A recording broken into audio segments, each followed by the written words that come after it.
Mi nombre es Francisco González Longat, ya como me introdujo Jesús. Yo soy ingeniero electricista graduado por allá en el año 1994, máster en Administración de Empresas en el año 98, doctorado en Ciencia de la Ingeniería, no me acuerdo el año, máster en algo así como enseñanza en la educación superior en el Reino Unido también, eso creo que fue el año pasado o el año antepasado, no me recuerdo. Bueno, eso es quién soy yo. ¿De dónde vengo? Hay dos cosas bien interesantes acerca de Loughborough. Las dos cosas interesantes acerca de Loughborough, y disculpen si me equivoco y me enredo un poco con la lengua, pero es bien difícil para mí hablar un poquito el español, ¿no? El castellano. Entonces, hay dos cosas que son interesantes. La primera es que nadie sabe dónde queda. Y la segunda es que nadie sabe cómo se pronuncia, ¿no? Entonces, fundamentalmente, hay dos cosas que voy a aclarar. Lo primero es dónde queda Loughborough. La pronunciación de la palabra es Loughborough, aunque algunos le dicen Loboro. Esa es la mala pronunciación, es Loughborough.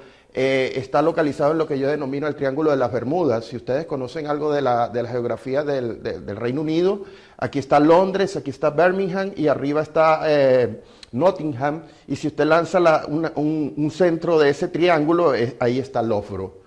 Loughborough, si se quiere, es una ciudad relativamente nueva en el Reino Unido. Saben que el Reino Unido tiene ciudades que son centenarias, pero esta ciudad es más o menos del año 1086. Bueno, yo digo ciudad por cariño, porque realmente es un pueblo. Aunque aquí dice que la población era 57.600, eso era más o menos hace unos 20 años. Ahorita tenemos nada más unos 37.000 habitantes, de los cuales algo así como 17.000 son estudiantes. Entonces, si se quiere, el pueblito es tranquilo cuando los estudiantes se van de vacaciones, uno puede dormir en la calle y ningún carro le va a pasar por encima, ¿ok? Sin embargo, cuando estamos en clase, realmente eso es un caos. Ahorita les voy a presentar más o menos qué es el campus, pero es un caos durante clases, ¿ok? Y lo segundo interesante es que nadie sabe cómo demonios se dice. Ahí hay un video, pero no lo voy a poner a hacer porque sería ridiculizar a esta chica de los Estados Unidos. Los americanos, los australianos y los sudafricanos no tienen en su alfabeto, en su pronunciación, la forma de decir Loughborough. Entonces hay un cuento bien jocoso acerca de Loughborough porque por allá por los años 1920, ustedes conocen el Campeonato Mundial de Rally, ¿no? Ustedes tenían ¿cómo es que se llama? A Carlos Sainz, era el campeón de rally, ¿no? Entonces, por allá en 1920, el Campeonato Mundial de Rally, el final era en Loughborough, y resulta que hubo un tremendo problema porque los australianos iban de primero, y los tipos se pararon 3 veces a preguntar que dónde quedaba la Garabunga, y nadie sabía, porque ellos lo pronuncian algo así como esto, yo no sé cómo se pronunciará eso. Y 3 veces se detuvieron a preguntar dónde quedaba la línea final, total que al final perdieron el campeonato mundial, terminaron de segundo porque nadie sabía dónde quedaba lo que ellos decían. Cosa interesante, cómo gastamos nosotros el dinero en el Reino Unido de investigación. Loughborough está catalogada como uno de los lugares más difíciles de decir. Si ustedes buscan la pronunciación de una serie de destinos turísticos en el Reino Unido, se darán cuenta que Loughborough, que no es turística, sino que es estudiantil, es bien difícil de decir. Y se me había olvidado esto, nosotros tenemos una relación con el MIT, nosotros tenemos un agreement con el MIT para recibir estudiantes de allá, y cuando el presidente, el rector de nuestra universidad fue al MIT, el tipo le preguntó, mire, ¿dónde queda eso? Y bueno, el rector tuvo que dar el mismo cuento que di yo con el Triángulo de las Bermudas. Por supuesto, él no dijo el Triángulo de las Bermudas, ¿ok? Entonces, Loughborough es un pueblito, 36.000, 37.000 habitantes, la gran mayoría estudiantes, y segundo, es bien difícil de decir, científicamente demostrado, ¿ok? Sin embargo, ¿de dónde vengo yo? Yo vengo de Loughborough University, por ahora. Esa foto la tomé en el 2013, esta es una foto de una de las entradas de la universidad. Esto es una foto aérea de lo que es la universidad. La universidad es relativamente moderna, se dice que es una de las universidades de menos de 50 años en el Reino Unido, lo cual es un tremendo hito porque las grandes universidades en el Reino Unido son bien antiguas. Si ustedes comparan Oxford o Cambridge, ellos vienen desde la fundación de la palabra universidad. Si se dan cuenta, esto tiene una visión de campus americano. Alguno que haya visitado alguna universidad norteamericana se darán cuenta que tiene todo dentro de la universidad. Loughborough tiene una visión de desarrollo como las universidades americanas. Ustedes tienen todas lo que son las facilities para sports. Tenemos una línea de autobuses dentro de la universidad, tenemos 17.000 estudiantes viviendo dentro de la universidad, entonces de manera tal de que tenemos problemas de tráfico. En la mañana ya nosotros tenemos control de velocidad porque en la mañana los estudiantes pasan así en la bicicleta, uno va a 20 millas y ellos lo pasan como a 50 millas en bicicleta. Entonces realmente esta es Loughborough desde el aire, ¿no? ¿Dónde estamos ubicados? Estos números no son totalmente nuevos. Sin embargo, realmente Loughborough sale de la evolución de una institución técnica que data por allá del año 1908. Actualmente tenemos alrededor de 17.000 estudiantes, tenemos alrededor de unos 3.200 miembros de staff, tenemos un income de alrededor de 250 millones de pounds, es algo relativamente pequeño, pero el 64% viene de funding por research, ¿ok? ¿Qué otra cosa tenemos aquí? Estamos rankeados número 11 en UK y ustedes dirán, número 11, qué malo. Sí, el problema de UK es que yo no sé si ustedes saben, pero nosotros tenemos 121 universidades. De las 121 universidades, probablemente 100 de esas universidades están entre las 200 mejores del mundo.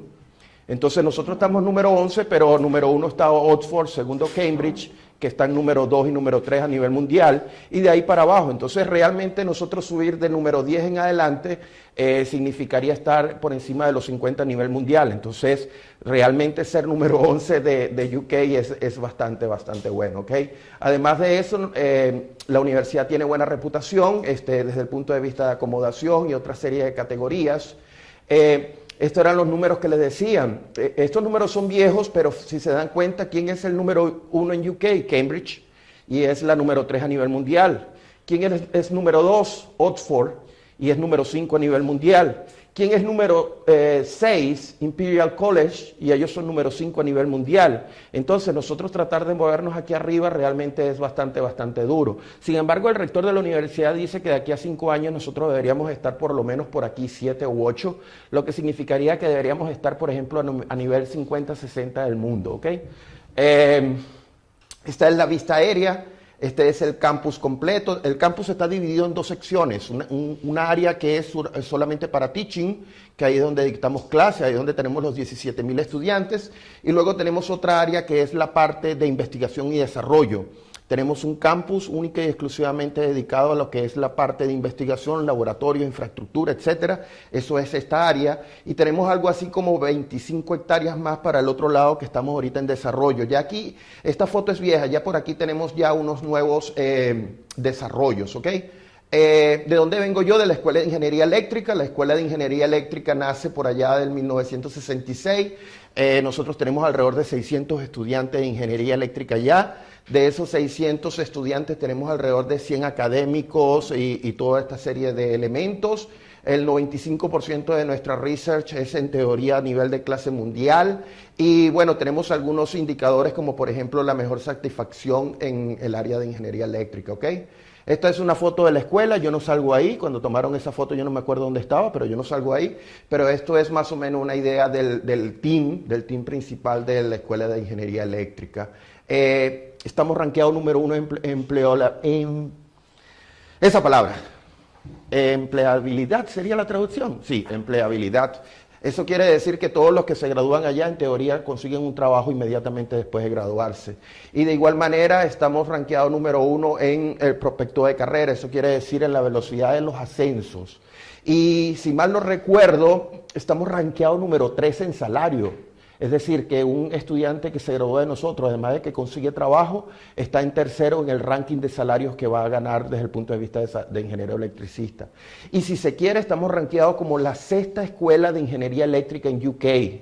Epa, 6ª escuela de ingeniería eléctrica en UK es bárbaro, cuando tenemos por encima Imperial, cuando tenemos por encima Manchester, que son universidades bien famosas y que son universidades de más de 50 años. Tengan en cuenta dos cosas: Loughborough tiene menos de 50 años comparado con esos monstruos de universidades, ¿ok? ¿De dónde vengo yo? Yo pertenezco a este grupo de investigación, que es el Centro de Energías Renovables, de Tecnología y Sistemas de Energía Renovables, voy a llamarlo CREST. CREST tiene varias divisiones de investigación. La parte de investigación está dividida en serie de divisiones. Tenemos la parte de generación de potencias renovables, pero también tenemos personas trabajando en biomedicina. Se me olvidaba decirle que el Loughborough tiene una tradición centenaria en lo que es la parte de deportes. Si ustedes vieron los Juegos Olímpicos, ¿se recuerdan los Juegos Olímpicos en Londres? El presidente del Comité Olímpico era graduado de Loughborough y durante los Juegos Olímpicos 2 equipos olímpicos entrenaron y vivieron dentro del campus, entre ellos el equipo GB y el equipo de Japón, lo que significa que también las infraestructuras de deportes son de clase mundial, ¿ok? Hay una serie de grupos de investigación trabajando en cosas extrañas. Por ejemplo, esta gente uno casi no le ve la cara, ellos están trabajando con pulsos electromagnéticos, ellos trabajan con el Ministerio de Defensa desarrollando las nuevas tecnologías para armas y hay algunos de ellos que están utilizando el plasma también para la parte de medicina. Yo sigo aquí dentro de lo que es CREST y fundamentalmente CREST fue establecido en el año 1993, es relativamente maduro, es el equipo de investigación más fuerte de UK en lo que es sistemas fotovoltaicos. Nosotros tenemos los laboratorios para el desarrollo de la celda solar. ¿Ustedes han visto los paneles fotovoltaicos? Bueno, nosotros tenemos los equipos para desarrollar el material, construir la celda, después construir el panel y después instalar el panel y probar el panel y hacer toda esa evolución. ¿Alguna vez vieron en BBC los nuevos paneles fotovoltaicos que son transparentes, que se están instalando en los edificios, en los vidrios? Bueno, esa tecnología fue desarrollada en Loughborough. ¿Alguna vez vieron la motocicleta con fuel cells? La motocicleta con fuel cell fue desarrollada también dentro de Loughborough. Si ustedes son fanáticos de este Discovery Channel, pueden buscar alguno de los videos y aparece el desarrollo de la motocicleta utilizando fuel cell, ¿ok? En teoría somos 14 académicos que estamos trabajando en CREST. Nosotros vivimos, morimos aquí en este pedacito de que es la infraestructura de investigación. 14 académicos, si se quiere. Yo no sé si yo soy el más nuevo, creo que soy el más nuevo. Y dentro de eso hay una serie de subdivisiones. Está la parte de la gente que está trabajando en Energy Storage. Ellos están trabajando con nuevas formas radicales de almacenamiento de energía térmico, más allá del electroquímico. Todo el mundo ahorita está de moda es con baterías, pero nosotros estamos trabajando un poco más allá, almacenamiento térmico. Está la parte de sistemas y redes, aquí es donde yo estoy trabajando. Tenemos energías renovables para desarrollo, un colega mío que se da la tarea de viajar alrededor del mundo para ayudar países en desarrollo para instalación de nuevos sistemas de energía renovable. Tengo un colega que está trabajando en sistemas multiscale, no sé si saben qué es eso, que hoy por hoy la integración de una serie de formas alternativas de energía tienen diferentes constantes de tiempo. Tenemos energías renovables, pero al mismo tiempo tenemos inercia térmica dentro de las casas, estamos incluyendo los coches eléctricos, etcétera. Entonces esos son sistemas multiescala, es decir, que tienen diferentes constantes de tiempo y todas trabajando al mismo tiempo, ¿ok? Los amigos que son los más antiguos dentro del grupo, ellos trabajan en lo que es el desarrollo de materiales para sistemas fotovoltaicos. Tenemos compañeros que ellos están trabajando en aplicar este sistema fotovoltaico. Tenemos un colega que es muy fuerte en la parte de wind power. Fundamentalmente, él últimamente está trabajando en lo que es monitoreo, control y predicción de sistemas fotovoltaicos, sistemas eólicos. Y hay un consorcio en UK, yo no sé si ustedes han oído hablar de esto, que es SuperGen. SuperGen es la visión a futuro de cómo va a ser la producción de electricidad y todos participamos en cierta forma dentro de lo que es SuperGen, ¿ok? Bueno, si tienen alguna pregunta, ya saben de dónde vengo. Vengo de Loughborough, ya saben cómo pronunciar Loughborough, o eso al menos yo asumo, ¿ok? Si ven que hablo muy rápido, me pueden decir deténgase. Si tienen alguna pregunta, pueden levantar la mano y hacerla. ¿Ok? ¿Alguna pregunta de momento? Diga. Me quedé interesada por lo de la placa fotovoltaica que has dicho en la ventana, que es totalmente transparente. Sí. ¿No es de silicio, entonces? Yo de la parte de materiales no soy. Para mí eso es como una ciencia oscura, ellos sí. Son vidrios que tienen la capacidad de producir electricidad. Los materiales que están involucrados no lo sé. Hay dos cosas que se están desarrollando en fotovoltaicos según los cuentos que me dan los colegas. Okay, yo eso no soy experto en materiales. Hay dos cosas. Uno es romper el límite de la eficiencia.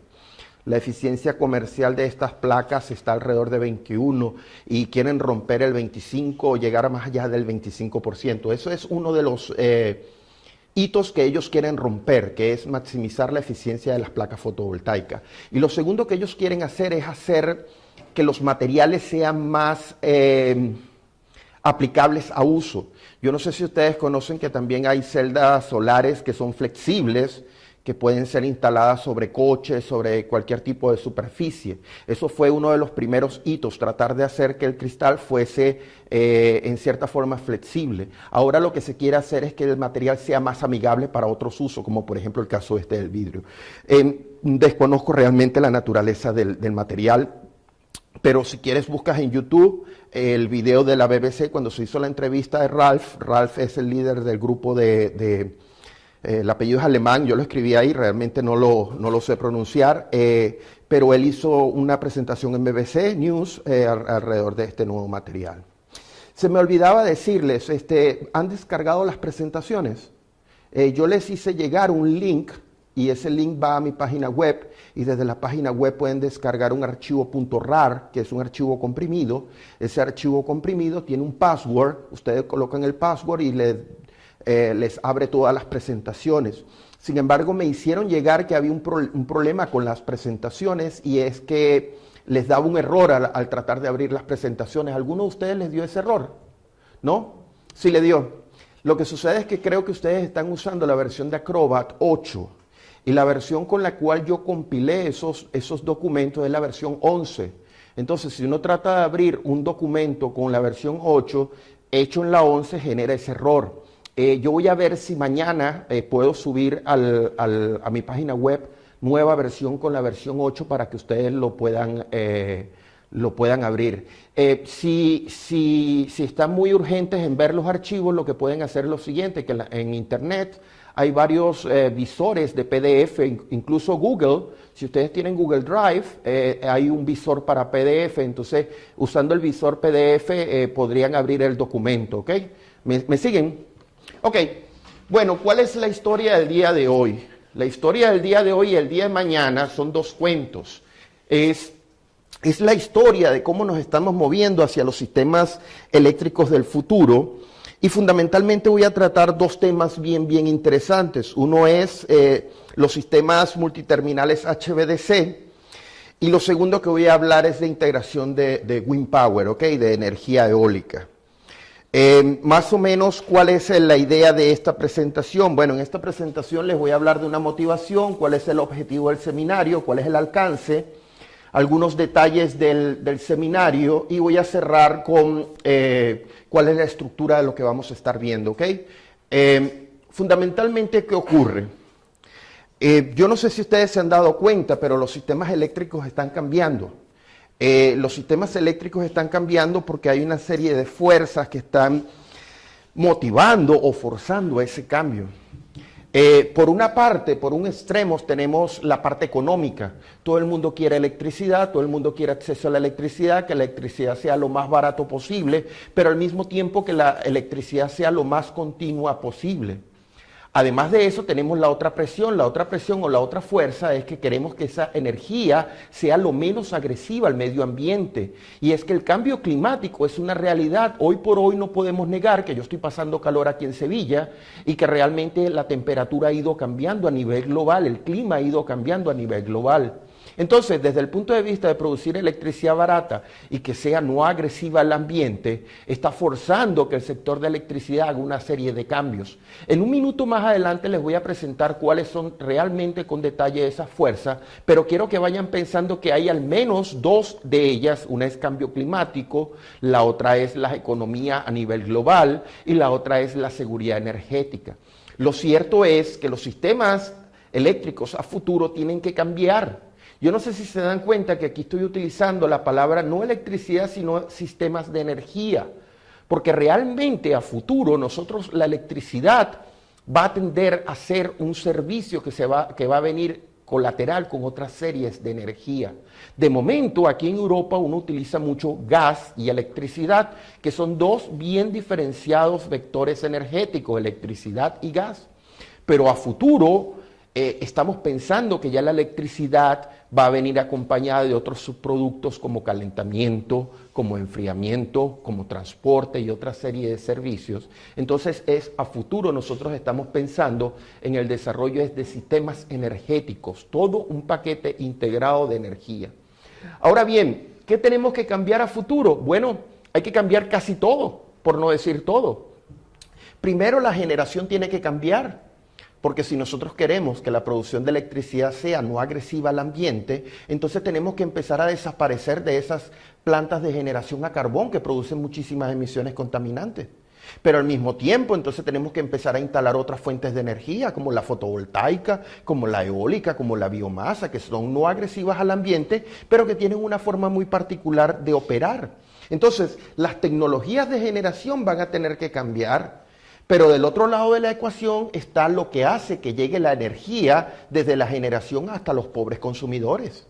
Y entonces la infraestructura también tiene que cambiar, porque las redes de electricidad que se crearon hace 70, 80 años, estaban diseñados con unas características bien definidas.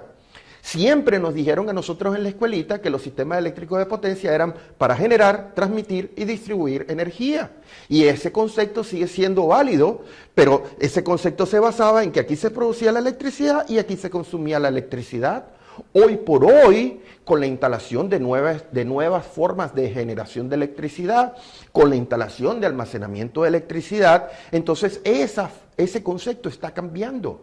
Ya la infraestructura tiene que ser capaz de manejar multidireccionalidad en lo que es la energía. La energía se va a estar produciendo en muchos diferentes sitios a diferentes momentos y se tiene que mover de un lado al otro. Entonces la infraestructura tiene que estar y adecuarse.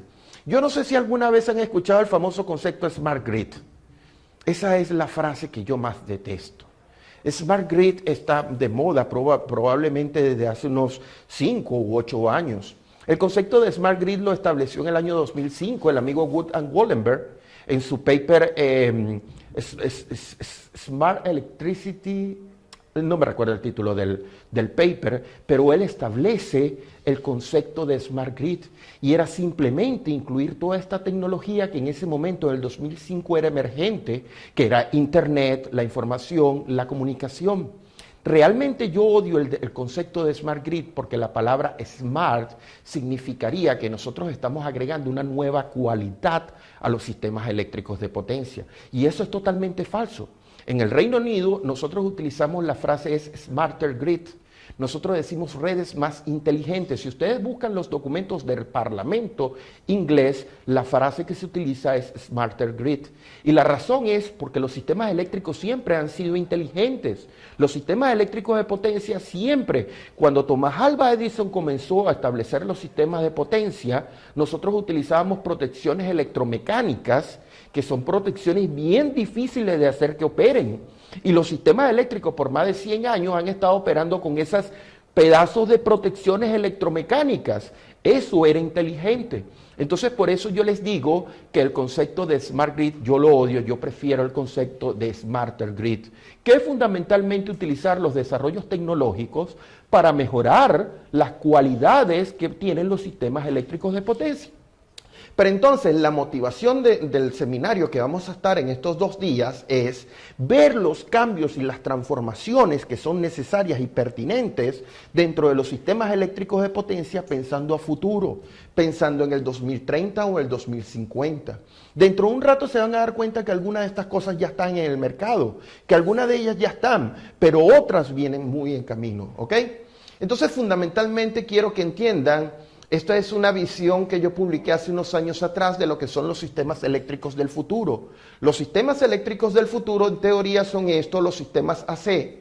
Y entonces aquí tenemos todo lo que es la parte tradicional. La parte tradicional, los clásicos generadores sincrónicos, los que nosotros amamos. Tenemos todas las cargas, las demandas, pero al mismo tiempo tenemos una nueva serie de tecnologías. Las wind farm que estamos instalando en el Mar del Norte, los sistemas fotovoltaicos que ustedes están instalando tanto en el techo de su casa como en algunos otros sitios, sistema de almacenamiento, ¿quién no ha visto la famosa batería Tesla? La batería Tesla es una forma de almacenamiento distribuido. Los coches eléctricos, aquí no he visto coches eléctricos, aquí utilizan coches eléctricos ustedes. No los he visto mucho, he visto el clásico, el Prius, el de la Toyota, pero ese es un híbrido. No sé si ustedes tengan coches 100% eléctricos.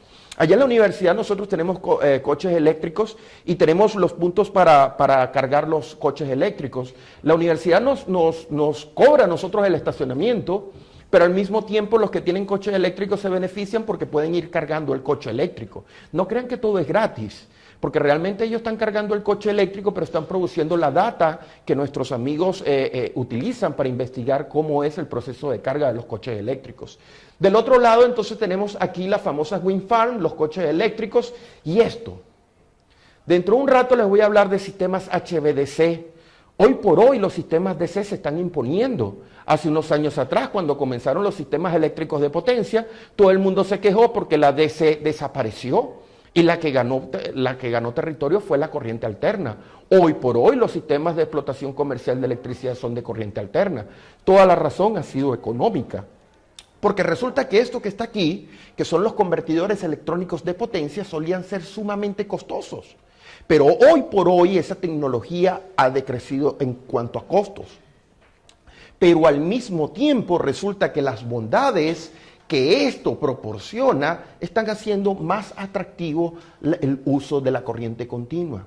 Hoy por hoy estamos desarrollando casas en corriente continua. Hoy por hoy estamos desarrollando sistemas de distribución en corriente continua. Y la visión es, yo no sé, a lo mejor yo no estaré vivo, pero de aquí a unos 100 años, quién sabe si todavía sigamos utilizando frecuencia, si todavía sigamos utilizando corriente alterna. Pero eso lo voy a explicar más adelante, ¿ok? Lo que quiero que entiendan es que esta es mi visión fundamental de lo que son sistemas eléctricos del futuro. Pregunta, ¿qué ven ustedes ahí que es dominante? ¿Qué aspecto ven ustedes que es dominante dentro de ese pequeño diagrama? ¿Pueden decirlo? Ajá. Correcto. Los sistemas eléctricos de futuro van a estar densamente cargados o densamente basados en electrónicas de potencia. Alguno diría, bueno, pero ¿y los armónicos y la calidad de servicio y todo esto? Bueno, lo cierto es que la electrónica de potencia ha evolucionado tanto que las consecuencias sobre lo que es la calidad de servicio hoy por hoy son menores. Si alguno me va a decir, bueno, pero es que son sumamente costosos. Bueno, realmente los coches cuando salieron eran sumamente costosos, ya los precios han disminuido. De igual ha ocurrido con la electrónica de potencia. Los costos cada día están decreciendo y decreciendo más y más, ¿ok? Cierto, la electrónica de potencia es lo que es mayoritariamente colocado aquí y eso genera una ventaja y una desventaja. Dentro de un rato, cuando comience a hablar de frecuencia, se van a dar cuenta qué problema genera esto. Y creo que pueden ver aquí un triángulo que puse en el fondo, cuáles son fundamentalmente las tres puntas o los tres driver forces que están haciendo el cambio de los sistemas energéticos. Uno, climate change. Hace unos 5 años atrás a mí me preguntaban, ¿por qué ustedes instalan tanta eólica? Y yo decía, bueno, para disminuir las emisiones de CO2. Y aquí tenemos la economía global. Nosotros queremos generar prosperidad. Nosotros queremos que la electricidad sea lo más barato posible. Y aquí tenemos otro, que es la seguridad energética. Dentro de un rato les voy a decir que hace unos 5 años atrás mi corazoncito era verde y yo decía, sí, queremos instalar mucha eólica por aquello de disminuir las emisiones contaminantes. Hoy por hoy les voy a decir algo. Yo estoy instalando mucha más energía eólica en el Reino Unido porque yo estoy más preocupado de esto, seguridad energética. Yo no sé si ustedes lo saben, pero Europa importa mucho gas natural. Y ese gas natural viene de algunos países que no son necesariamente amigos de Europa, como por ejemplo el caso de Rusia. Entonces, realmente nosotros lo que queremos es eliminar la dependencia energética de otros países. Yo no sé si ustedes lo recuerdan o lo leyeron en la prensa hace un par de años atrás. Hubo un problema del gasoducto que venía de Rusia y el problema ocasionó que se tuviese que cerrar el suministro de gas desde Rusia. Y eso fue en invierno y los pobres polacos casi se congelaron, se transformaron en pingüinos. Y es que fundamentalmente si Europa deja de recibir el gas natural que viene de allá, el invierno sería sumamente gélido por estos lados. Entonces esa otra es la tercera vertiente, ¿ok? Entonces, ¿cuál es la idea aquí? La idea de nosotros es ver más o menos qué es la barrera o los límites que existen hoy por hoy en investigación para lo que son los sistemas energéticos del futuro. Entonces, lo que voy a tratar de presentarle aquí es una visión más o menos general de lo que son los sistemas energéticos del futuro. Fundamentalmente voy a estar tratando dos cosas el día de hoy y el día de mañana. El día de hoy y el día de mañana voy a estar trabajando sobre dos elementos fundamentales de los sistemas eléctricos del futuro. Uno, voy a estar trabajando sobre lo que es nuevas tecnologías, bueno, no tan nuevas, pero la generación eólica y el uso de sistemas HVDC. Y lo otro que voy a estar trabajando es lo que es la frecuencia. Dentro de un rato voy a comenzar a hablar de frecuencia y les voy a decir que es lo más precioso que hay, pero también lo más filosófico. La frecuencia dentro del Reino Unido, la frecuencia dentro de los sistemas eléctricos es algo sumamente excitante. La razón fundamental es que nosotros por muchos años hemos dado por cierto que la frecuencia es algo que es constante. Y la realidad es que la frecuencia no lo es. Dentro de un rato les voy a presentar cuál es la definición formal de frecuencia, pero quiero que vayan entendiendo algo. Si ustedes están resolviendo un circuito, ¿se recuerdan cuando ustedes vieron teoría de circuitos? Sí. Si ustedes tenían un circuito, ustedes le daban los resistores, le daban las fuentes, le daban la topología de la red, ustedes utilizaban análisis de circuito y obtenían las variables desconocidas, ¿se recuerdan? Por ejemplo, usted podía utilizar algo que llamaban divisor de voltaje para determinar el voltaje sobre una rama. ¿Se recuerdan de eso? Sí. Teníamos una incógnita, la incógnita es el voltaje, yo utilizo una herramienta matemática, el divisor de voltaje, y obtengo la incógnita, ¿me siguen? Y el divisor de voltaje dependía de qué cosa. Bueno, de las resistencias involucradas y de la fuente involucrada, ¿se recuerdan? Sencillo, para la frecuencia. Si usted conoce la frecuencia ahí, ¿podría decirme cuál es la frecuencia que está allá en Francia, en París, en este instante? Resulta que la frecuencia es bien traicionera. Nosotros decimos que los sistemas eléctricos de potencia trabajan sincronizados y que la frecuencia es la misma. Pero eso no es del todo cierto. Hay desviaciones de la frecuencia entre un punto y otro de la red, porque hay desbalances entre un punto y otro de la red. Son muy pequeños, sí, son muy pequeños, pero los hay. Pero ¿por qué yo estaba echando el cuento del divisor de voltaje? Porque el divisor de voltaje era una herramienta matemática que le permitía a usted determinar la incógnita en un punto de la red, ¿se recuerda? Yo no tengo una herramienta matemática que si conozco la frecuencia aquí, yo pueda aplicar esa herramienta para determinar la frecuencia allá, sino que hay que utilizar simulaciones en el dominio del tiempo. Entonces, quiero que vayan entendiendo que la frecuencia es una variable, pero que es mucho más caprichosa, mucho más enigmática que las otras amigas voltaje, corriente, potencia, etcétera, etcétera, etcétera. ¿Ok?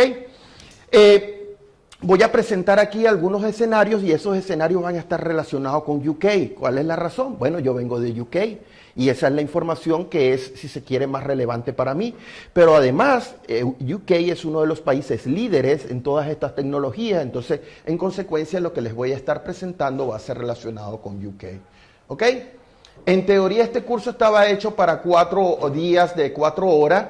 Nosotros no vamos a tener 4 días, nosotros vamos a tener 2 días. Entonces prepárense porque voy a ser bastante severo con ustedes y bastante duros. ¿Ok? No se asusten, ¿ok? Levantar la mano, estudiantes de doctorado. ¿Hay algún estudiante de doctorado? Usted nada más, ¿cierto? Sí, ya usted la conozco. ¿Todos los demás están estudiando maestría? ¿Hay alguien que no sea de maestría? Sí, hay un académico por allá atrás, ¿verdad? Sí, está trabajando en la computadora. Sí, a él lo conozco. ¿Ah? Sí. Entonces, bueno, en teoría este seminario está dedicado para ustedes como estudiantes de maestría, aunque tiene algunas cositas que podrían ser más para estudiantes de doctorado, ¿ok? Yo he dividido esto en 3 cosas, en 3 áreas. La primera área es el módulo 0, que es la introducción a los sistemas energéticos del futuro. El módulo 1, que lo voy a estar trabajando el día de hoy, y es fundamentalmente hablar sobre frecuencia, mecanismos de control para frecuencia, cómo obtener frecuencia o soporte de frecuencia de fuentes de energías renovables, etcétera. Y el día de mañana va a ser mucho más excitante, no es para invitarlos a que vengan mañana, se pueden ir y pueden regresar mañana, sino que el día de mañana voy a estar trabajando con HVDC. HVDC es un tópico que ha estado candente en los últimos 3 o 4 años y la razón fundamental es que permite la integración de manera mucho más fácil de las energías renovables. Algunos me dirían, bueno, ¿y por qué usted está hablando de casas en DC? ¿Alguna vez han escuchado hablar de casas en DC? Casas que donde los interruptores y todos los tomacorrientes están trabajando con DC.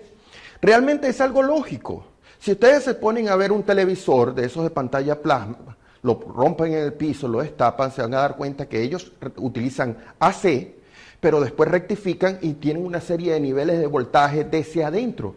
Entonces, si se dan cuenta, tenemos una etapa convertidora ya dentro de ese dispositivo. Si ustedes se dan cuenta, por ejemplo, el celular. El celular utiliza una batería dentro, pero él necesita corriente alterna, rectificada, transformada a nivel de voltaje para poder cargar esa cosa. Entonces, en definitiva, la gran mayoría de las appliances están utilizando dentro de las casas corriente continua. Entonces, nos hemos dado cuenta que un fantasma que está consumiendo mucha energía es ese convertidor. Entonces, ya Japón está desarrollando apartamentos hechos fundamentalmente en corriente continua, porque aumenta la eficiencia. Pero además de eso está lo otro. Si se dan cuenta, los sistemas fotovoltaicos generan electricidad ¿en qué? Corriente continua. Además, nosotros estamos utilizando baterías y estas baterías están trabajando en corriente continua. Entonces, desde el punto de vista de integración e interconexión de todos esos dispositivos, resulta más lógico utilizar corriente continua. El coche eléctrico tiene baterías y él también utiliza corriente continua. Entonces, la idea de utilizar corriente continua en casas nace fundamentalmente por el hecho de aumentar la eficiencia eliminando diferentes etapas convertidoras. Después en algún momento les voy a hablar de los problemas. Cuando nosotros utilizamos DC dentro de las casas hay problemas y alguno de los problemas es cómo obtener diferentes niveles de tensión, cómo controlar todo eso y por eso estamos haciendo investigación, ¿ok? Bien. El módulo número 0 es bien sencillo.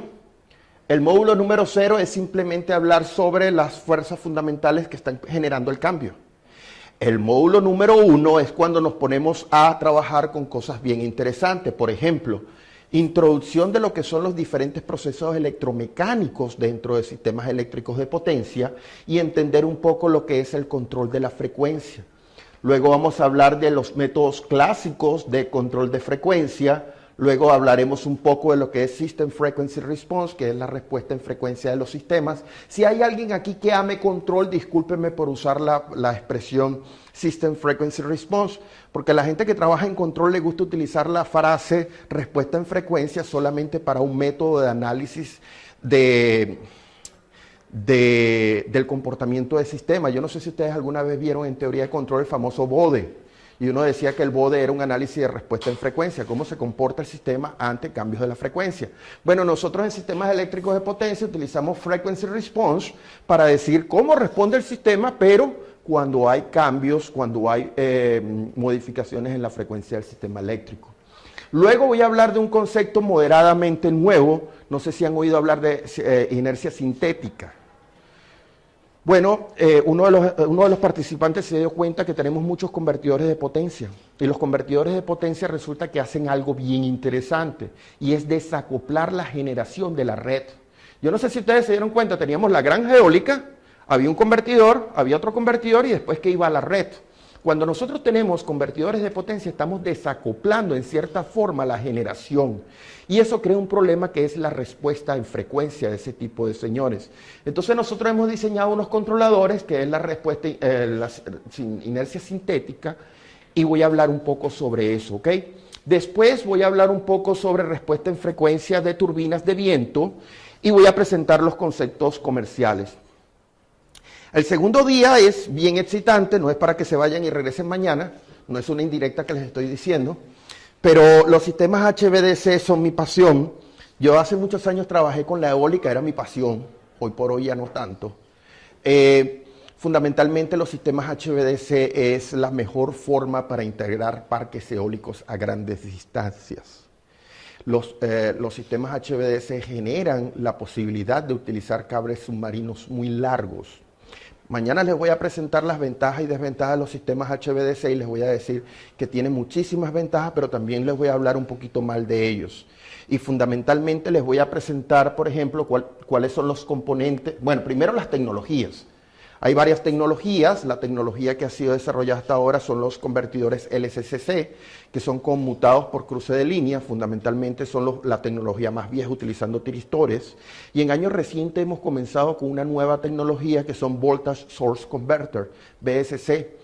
Y son fundamentalmente bien diferentes desde el punto de vista de operación y control. Les voy a decir que esa es la tecnología que viene en camino y que incluso está modificándose y aparecen los famosos MCC, que son fundamentalmente convertidores multimodulares, que son lo más reciente en cuanto a lo que es los sistemas HVDC. Voy a hablar un poquito de los componentes, se van a aburrir con muchísimas fotos. Después voy a hablar sobre los sistemas de control, bien excitantes si ustedes están en el área de control. Luego, por qué estamos utilizando eso para la integración de parques eólicos. Y finalmente, cómo habilitar que esos sistemas HVDC sean utilizados para proveer servicios. Algo bien interesante es que una línea de transmisión en sistemas AC son aburridos. ¿Ustedes alguna vez se han puesto a pensar en eso? Nómbrenme dos componentes del sistema eléctrico de potencia que son aburridísimos. Dos. Académico. Dos elementos, dos componentes. La línea de transmisión AC es totalmente aburridísima. ¿Por qué? No se mueve. Es un pedazo de cable, un pedazo de aislamiento, un pedazo de torre, nadie se mueve, uno la diseña, otro la instala, otro la explota y al finalmente uno nada más cobró en la primera etapa. Realmente las líneas de transmisión son bien aburridas. ¿Y cuál es el segundo? Las barras. Bueno, no, yo estoy hablando ya de componentes un poquito más grandes. Otro. Sí. ¿Por qué el transformador es aburridísimo? No, bueno, hace muchísimo, pero es que en verdad no es aburridísimo, no tiene nada que se mueva. Sí, y el hombre tiene que trabajar a frecuencia fundamental, porque si usted lo saca de frecuencia fundamental, el hombre atenúa y realmente es bien aburrido. El circuito magnético, unos pedazos de alambre no hacen nada. ¿Algún elemento que les parezca excitante?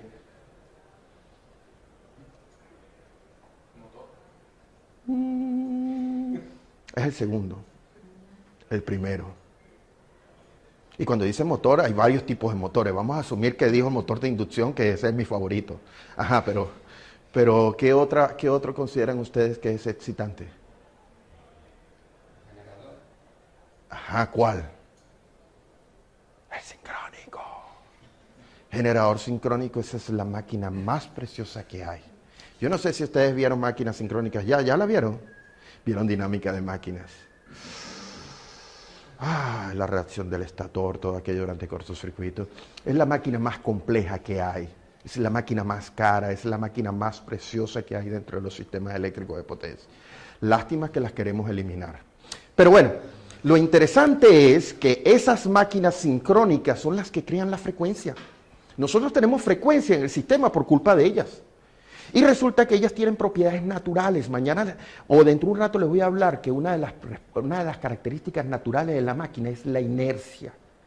Y resulta que la inercia es lo que hace que algo esté en un estado y se mantenga ese estado. Y si usted trata de cambiar el estado, se niega a cambiar del estado. ¿Me siguen o no me siguen? Esa es la inercia. Él está ahí detenido, si usted le aplica una fuerza, él trata de quedarse en el sitio. Pero esa fuerza natural, esa característica electromecánica que es la inercia, es lo que ayuda en la respuesta en frecuencia de los sistemas eléctricos. Entonces resulta que cuando tenemos estos señores, electrónica de potencia es preciosa. Electrónica de potencia es como la computadora. La computadora va a hacer lo que usted le diga. Usted le mete un programa y ella va a hacer lo que usted le diga en ese programa. La electrónica de potencia es preciosa. Ella va a generar senos si usted tiene un control que le diga, genérame un seno. Pero si usted no tiene un control que le diga, dame respuesta en frecuencia, no le va a dar respuesta en frecuencia. Lo que quiero que entienda es que la electrónica de potencia, que yo hace muchos años atrás la odiaba, pero hoy por hoy la amo demasiado, resulta, sí es un dilema, sorry, pero es un dilema porque hoy por hoy la electrónica de potencia hace lo que yo quiera. siempre y cuando usted incluya el controlador y diseñe el controlador de manera adecuada para que haga lo que usted quiera. Entonces mañana, para cerrar el curso, le voy a hablar un poco sobre eso. Habilitar algunos servicios sobre los sistemas HVDC. ¿Preguntas?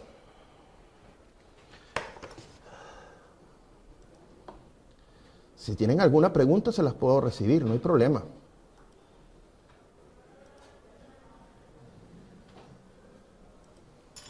Bueno, hay dos opciones. O entendieron todo o no entendieron nada. Voy a asumir que entendieron todo porque todavía no escucho. ¿Nunca les ha pasado eso? En clase, en un examen, ¿nunca ha pasado eso? ¿Saben qué es eso?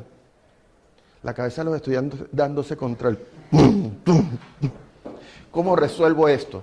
No, ese es un chiste malo, es para ver si se mantienen despiertos, ¿ok? Sigamos. Voy a comenzar entonces con el contexto de los sistemas eléctricos del futuro. ¿Cuál es el contexto de los sistemas eléctricos del futuro? Bueno, ya les había dicho que hay un dilema. Porque resulta que hay tres cosas que están ahí, que son climate change, energy security and economic globalization. ¿Y cuál es el problema? ¿Cuál de ellos es más importante? ¿Cuál de ellos es menos importante? Entonces, si se ponen a darse cuenta, hace unos minutos atrás les dije que hace 5 años atrás mi corazoncito era verde y yo estaba con climate change.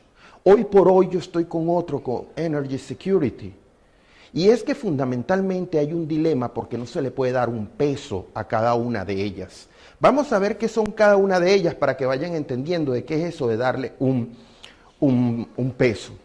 Yo no sé si ustedes se recuerdan el protocolo de Kioto. ¿Quién no escuchó? Kioto se hizo famoso fue con esta cosa, ¿no?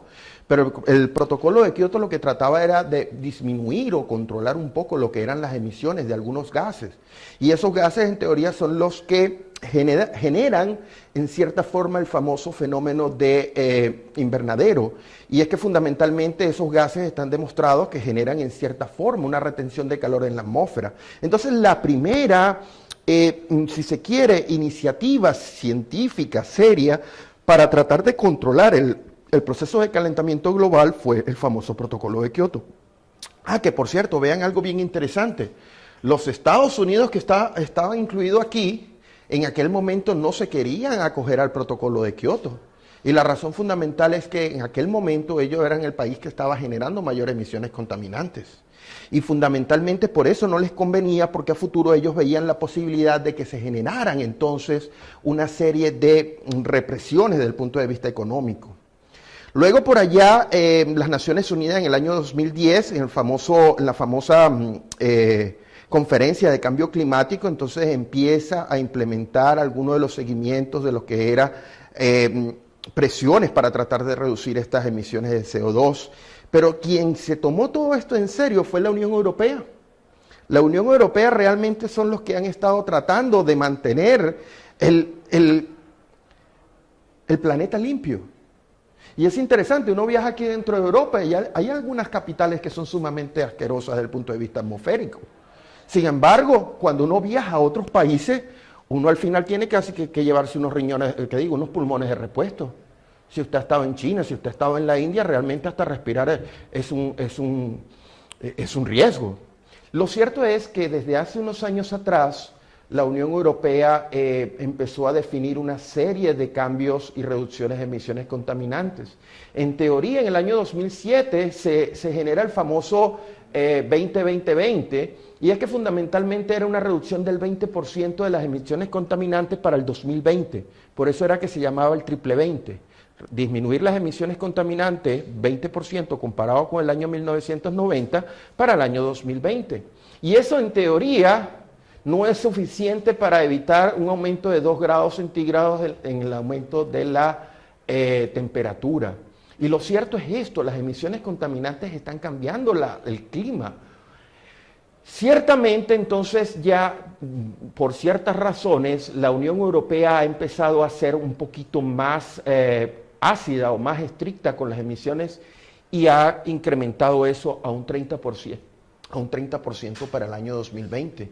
Y en teoría, las emisiones para el 2040 deberían estar reducidas a un 60%. Algunos de ustedes dirían, bueno, sí, muy bien, para la Unión Europea vamos a reducir las emisiones contaminantes. Pero ¿saben ustedes todo lo que significa disminuir las emisiones contaminantes? ¿Saben ustedes que hay tantos sectores muy diferentes que producen emisiones del CO2 y que hay algunas que es casi imposible ya reducir las emisiones? Por ejemplo, yo no sé si ustedes lo saben, pero la eficiencia energética ha sido una prioridad de la Unión Europea por años. Tratar de aumentar la eficiencia. ¿Cuál es la idea de aumentar la eficiencia? Bueno, de que usemos menos energía para hacer lo que antes hacíamos. Hemos cambiado luminarias de diferentes tipos para tratar de aumentar la eficiencia y en teoría consumir menos energía. Pero hay otros sectores que se niegan al cambio de esas reducciones contaminantes. ¿Algunos de ustedes me pueden mencionar ese sector? Hay un sector claramente evidente que genera contaminación y que está bien renuente a hacer cambios. ¿Algunos de ustedes se imaginan? Pista tiene relación con transportation. No digan los coches, porque los coches estamos vendiendo los híbridos y los coches eléctricos. ¿Cuál creen ustedes que es el otro? No. Exacto. El sector aéreo es uno de los sectores que se ha negado fundamentalmente a... No es que se ha negado, es que técnicamente es más difícil reducir emisiones contaminantes. Yo no sé si ustedes lo saben, pero ya los aviones, algunos utilizan algunos biocombustibles. Están utilizando biocombustibles, sin embargo, es imposible disminuir en mayor medida las emisiones de CO2 de ese tipo de sector. En la electricidad les tengo una mala noticia. Dependiendo del país, esas reducciones sí pueden ser realizadas de una manera más sencilla. Dentro de un momento les voy a presentar que en el Reino Unido nosotros el 80% de las reducciones que estamos esperando van a venir del sector electricidad. Y es porque hay mucha generación con carbón. ¿Ok?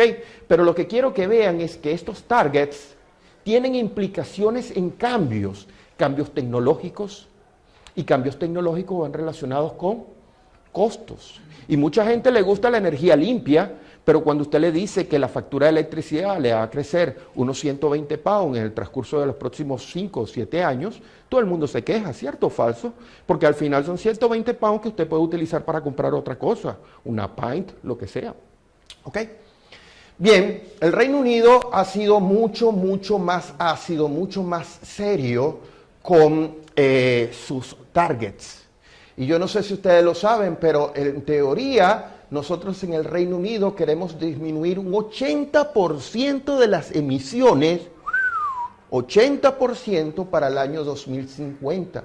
Y de hecho eso comienza desde una ley que se publicó en el año 2008. Y eso va con unos cambios que van escalonados dentro de lo que es el desarrollo tecnológico y todo el tiempo en el Reino Unido.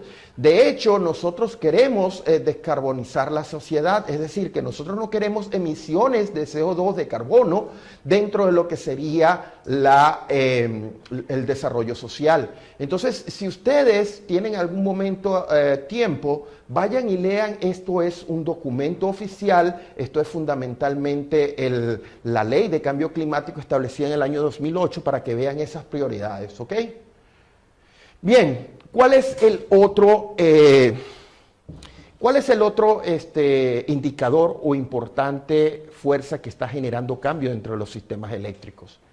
Energy Security. ¿Qué es Energy Security?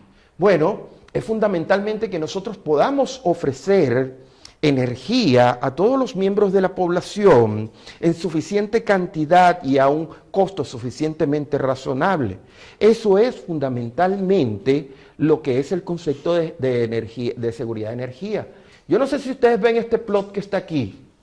¿Qué es este plot?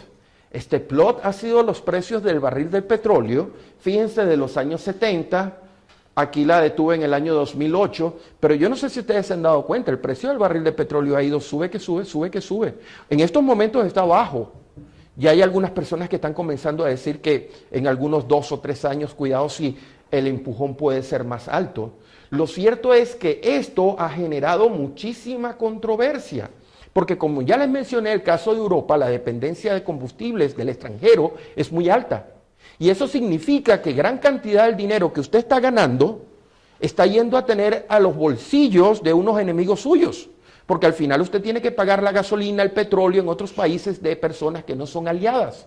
En consecuencia, nosotros tenemos que actuar sobre esto, y esto hoy por hoy es la más importante de las fuerzas para los cambios, ¿ok? Entonces, cuando nosotros estamos hablando de energía, cuando estamos hablando de seguridad de energía, es porque fundamentalmente nosotros queremos disminuir la vulnerabilidad de nuestro suministro de energía. Yo les comento algo, en los años 80 y 90 el Reino Unido tenía mucho gas natural. Yo no sé si ustedes lo saben, pero en la parte norte, en la parte de Escocia, en el Mar del Norte, hay muchas plataformas petroleras y de ahí se saca el crudo que pertenece a Inglaterra. Hace muchos años atrás había muchísimo gas natural y era gas natural asociado al petróleo. Es decir, que cuando usted estaba extrayendo el petróleo, ese gas venía natural, venía solito. Ese gas produjo que el Reino Unido fuera independiente desde el punto de vista del consumo de gas natural. Sin embargo, ya ese gas natural se acabó. No se ha acabado, pero las producciones no son suficientes para mantener el consumo interno. Entonces, el Reino Unido ha tenido que importar y está importando gas natural. Y eso es un gran problema, porque si usted no quiere traer el gas natural por gasoductos, tiene que traerlo por barcos. Y eso significa un proceso que tarda mucho más tiempo, es un proceso que es sumamente costoso y hace que la factura aumente al consumidor final. El Reino Unido tiene interconexión con gas natural con Europa continental, particularmente con Francia. Hace unos años atrás, estaba en mantenimiento uno de los tubos de uno de los gasoductos y lastimosamente el segundo de esos gasoductos tuvo una falla catastrófica. Eso quiere decir que 2 de los 3 tuberías de gas natural dejaron de suplir el Reino Unido. El Reino Unido estuvo a punto, digamos, a días de un colapso desde el punto de vista de gas natural. Lo bueno y lo interesante es que el gas natural se comporta como la electricidad. El Reino Unido tiene, National Grid es el Transmission System Operator del Reino Unido. Ellos trabajan con electricidad y con gas. Y el gas tiene una infraestructura de transmisión semejante a las redes de transmisión eléctrica. Lo bueno fue que cuando hubo ese colapso, las reservas que habían dentro del sistema de gas del Reino Unido permitieron mantener el nivel de presión. Sin embargo, estuvimos a días de un colapso y eso hizo recapacitar sobre la seguridad energética del país. Nuevamente, cuando les menciono tener energía suficiente para todos los consumidores es un concepto de seguridad. Y la seguridad, cuando se transforma en eso de quedarse sin gas, no tiene precio. Me explico, usted sería capaz de pagar cualquier cosa para tener ese gasoducto nuevamente en servicio. ¿Ok? Bueno, entonces, fíjense, aquí tenemos más o menos cuál es una trayectoria de lo que son las migraciones de energía. Estas son las migraciones de energía para el caso de América. No sé si se dan cuenta, Arabia Saudita, Nigeria, Venezuela mandándole petróleo a los Estados Unidos. Se me olvidó decirles, este estúpido acento mío es venezolano por nacimiento, ¿ok? Si no entienden algunas palabras, bueno, ya saben que estoy hablando otro idioma. Y el caso de Europa, fíjense en esto. Si ustedes se dan cuenta, estos son los diferentes volúmenes de gas que necesita la Unión Europea y fíjense este número grandote. Este número grandote viene de Rusia y el otro viene de otros países que están en el Mar Caspio. Fundamentalmente, Europa continental requiere gas natural de otros países que no son necesariamente los más amigables. Esto está presionando a que ustedes instalen más eólica, más fotovoltaica, instalen nuevas formas y hagan más research e investigación, porque esto genera un problema de seguridad para el caso de Europa. ¿Ok? Voy a pasar algunas de estas para irme al tercer componente. ¿Cuál es el tercer componente? La tercera fuerza que está motivando cambios en los sistemas eléctricos es en teoría el desarrollo económico. Todo el mundo le gusta tener electricidad, porque resulta que la electricidad puede ser transformada en algo que sea útil para ustedes. Por ejemplo, luz, calefacción, que hace falta en este caso, bueno, aire acondicionado hace falta aquí. En otra serie de formas de energía. Pero al mismo tiempo el problema está en el costo. El costo es algo sumamente complejo. Nosotros queremos disminuir las emisiones contaminantes, pero resulta que tengo que serle sincero, instalar energía eólica no es barata. La fotovoltaica, con todo y lo que se ha reducido el costo, no es barata. Ha reducido casi un 80% los costos comparados con los años 90, pero fundamentalmente todavía sigue siendo costosa.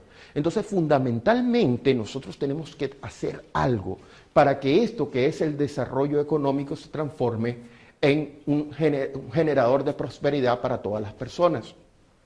Entonces, todo el mundo quiere sustituir la producción de electricidad con wind power, con energía del viento, pero eso tiene costos que son elevados.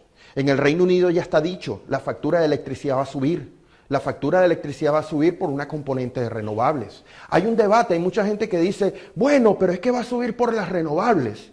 Yo no sé si ustedes lo saben, pero el Reino Unido tiene fundamentalmente 3 fuentes de generación, o 3 tipos de generación. La fundamental, que es la energía nuclear. Nosotros tenemos muchísima energía nuclear. La segunda es energía a carbón. Aunque ustedes no lo crean, tenemos plantas que son casi centenarias produciendo electricidad porque la isla tiene mucho carbón. Y si usted tiene mucho carbón, tiene que utilizarlo, ¿cierto? Y la tercera es energía eólica. Aunque ustedes no lo crean, la energía nuclear en teoría es una energía que es sumamente barata. Es una energía sumamente barata porque ya una vez que usted tiene el reactor nuclear instalado, usted no necesita nada. Eso produce y produce y produce y produce. Mantenimiento y operación, más nada. El problema está el tremendo costo inicial. Instalar un reactor nuclear es una inversión multimillonaria. Yo no sé si ustedes lo saben, el presidente de China está ahorita en el Reino Unido y el presidente de China firmó unos nuevos convenios para instalar unos reactores nucleares chinos. Y es que desde hace unos años atrás el Reino Unido ha estado en una campaña de instalar más y más generación nuclear. Yo no sé si ustedes lo saben, pero hoy por hoy ya EDF tiene el visto bueno para la instalación del reactor nuclear más grande del mundo. Va a ser una planta de 1.8 gigavatios y precisamente ese generador, ese reactor nuclear iba a ser instalado por los chinos. Finalmente, EDF adquiere la posibilidad de instalar ese reactor nuclear. Y algunos de ustedes se preguntarán, ¿y por qué este tonto está hablando de esta estupidez? Si está hablando de economía y cambiar tecnologías. Porque resulta que si usted le va a instalar un reactor nuclear, ¿cuánto cuesta un reactor nuclear? Bastante, ¿verdad? Unos cuantos ceros. Y resulta que usted tiene que estar 5 o 7 años construyendo ese reactor nuclear. Y después que usted lo termina es que empiece usted a cobrar la electricidad que está vendiendo. No sé si se dan cuenta de un problema financiero. Usted tiene que hacer una tremenda inversión inicial para después capitalizar ese recurso. ¿Me siguen o no me siguen? Es decir, que usted por 7 años va a estar metiéndole dinero a algo que no está produciendo. Entonces los franceses le pidieron al Reino Unido que le garantizaran un precio de venta mínimo por 20 años. Y eso genera un problema. ¿Alguno de ustedes me diría cuál es el problema? Garantizar el precio de la electricidad por 20 años. ¿Alguien me dice un problema? Ay, mis estimados, despiértense. ¿Qué creen ustedes? Excelente. Quien decide el precio de la electricidad es el mercado. Y el mercado puede subir o puede bajar. Entonces, en el Reino Unido se generó un tremendo problema al primer ministro Cameron porque resulta que el Parlamento lo dijo. Usted no le puede garantizar a 20 años a futuro cuánto le va a dar el precio de la electricidad. Entonces, eso finalmente pasó. ¿Cómo se resolvió ese problema político? No lo sé, ni me interesa. Pero lo cierto es que hoy por hoy se está instalando ese generador. Pero con ese precio de electricidad mantenido por 20 años, entonces eso quiere decir que el precio de la electricidad va a ser ajeno al mercado y por lo cual algunas personas dicen que va a aumentar el precio de la factura a final de año. Entonces, lo que quiero que vayan viendo es, todo el mundo quiere mejorar el perfil de producción de electricidad con fuentes que no sean contaminantes. El problema es el costo financiero asociado con eso. ¿Me siguen o no me siguen? Bueno, fundamentalmente entonces hay que hablar de unos grandes retos. ¿Cuáles son los grandes retos? El primero de ellos dice un gran incremento en la generación de electricidad a partir de fuentes intermitentes o altamente variables. ¿Alguien entiende eso? ¿Cómo ha sido la lógica de desarrollo de los sistemas eléctricos de potencia por años? Vayan así al origen de los sistemas eléctricos de potencia. ¿Alguien se recuerda la historia de los sistemas eléctricos de potencia? ¿Cuál fue el primero?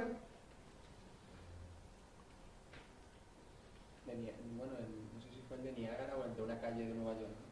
El primero lo instaló Thomas Alva Edison. Y lo primero que él instaló, ustedes saben que a Dios gracias a la iluminación es que nosotros tenemos los sistemas eléctricos de potencia. Porque resulta que nadie le veía sentido comercial a la electricidad. Uno decía, ¿y para qué sirve eso? Entonces, a Dios gracias, cuando se hace la famosa bombilla, es cuando fundamentalmente se ve un uso. Y entonces la gente ve y dice, ay, yo quiero tener bombilla. Y entonces, como la gente quiere tener más bombillas, eso significa aumento de la demanda, ¿cierto? Pero lo que quiero que vean es que los sistemas eléctricos de potencia se crearon generador, demanda, localizado físicamente. Lo que usted dice de Niágara fue un paso subsiguiente y fue que hacía falta más y más generación. El inicio fue un generador y unos bombillitos aquí. Y resulta que la gente quería más bombillitos y más demanda, más generador. Más demanda, más generador. Y llegó el momento que, epa, ¿y hasta cuándo? Necesitamos una forma más eficiente de esto. Y es cuando se genera la famosa transmisión de electricidad. Ahí es cuando se llega a Niágara. Todo comenzó con Menlo Park. Menlo Park fue la primera demostración de electricidad. Y ustedes se preguntarán, bueno, ¿y por qué este tonto está hablando de esto? Porque no sé si vieron el paradigma de cómo crecieron los sistemas eléctricos de potencia. La gente quiere más electricidad, le vendemos más electricidad.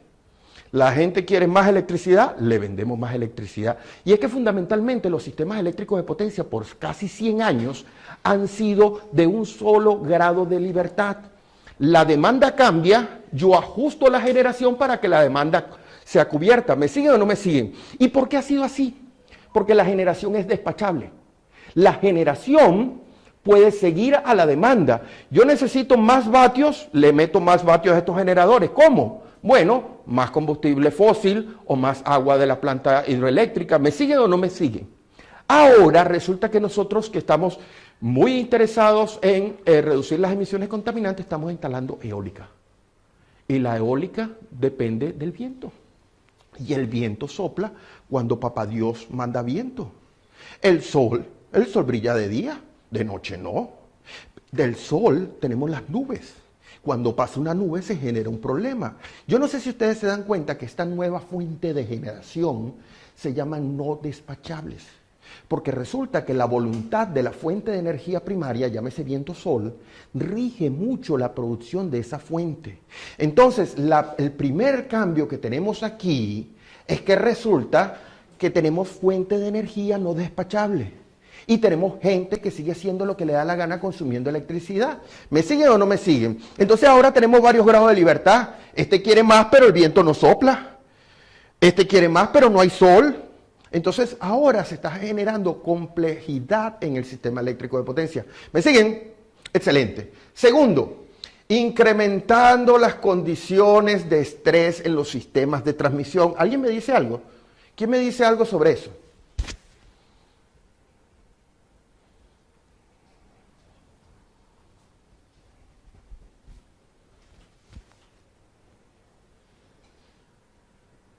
¿Alguno? Digan cualquier cosa. ¿Qué es lo que puede pasar? Que se equivoquen. El único sitio donde ustedes se equivocan y no pierden el trabajo es en el aula de clase. Entonces no tengan miedo a cometer errores o decir cosas que no son. Entonces, ¿qué creen ustedes? El mercado. El mercado está haciendo que nosotros queramos sacarle el 110% una línea de transmisión. El mercado me está haciendo que yo trate de explotar todos mis activos al máximo. Y resulta que eso genera problemas.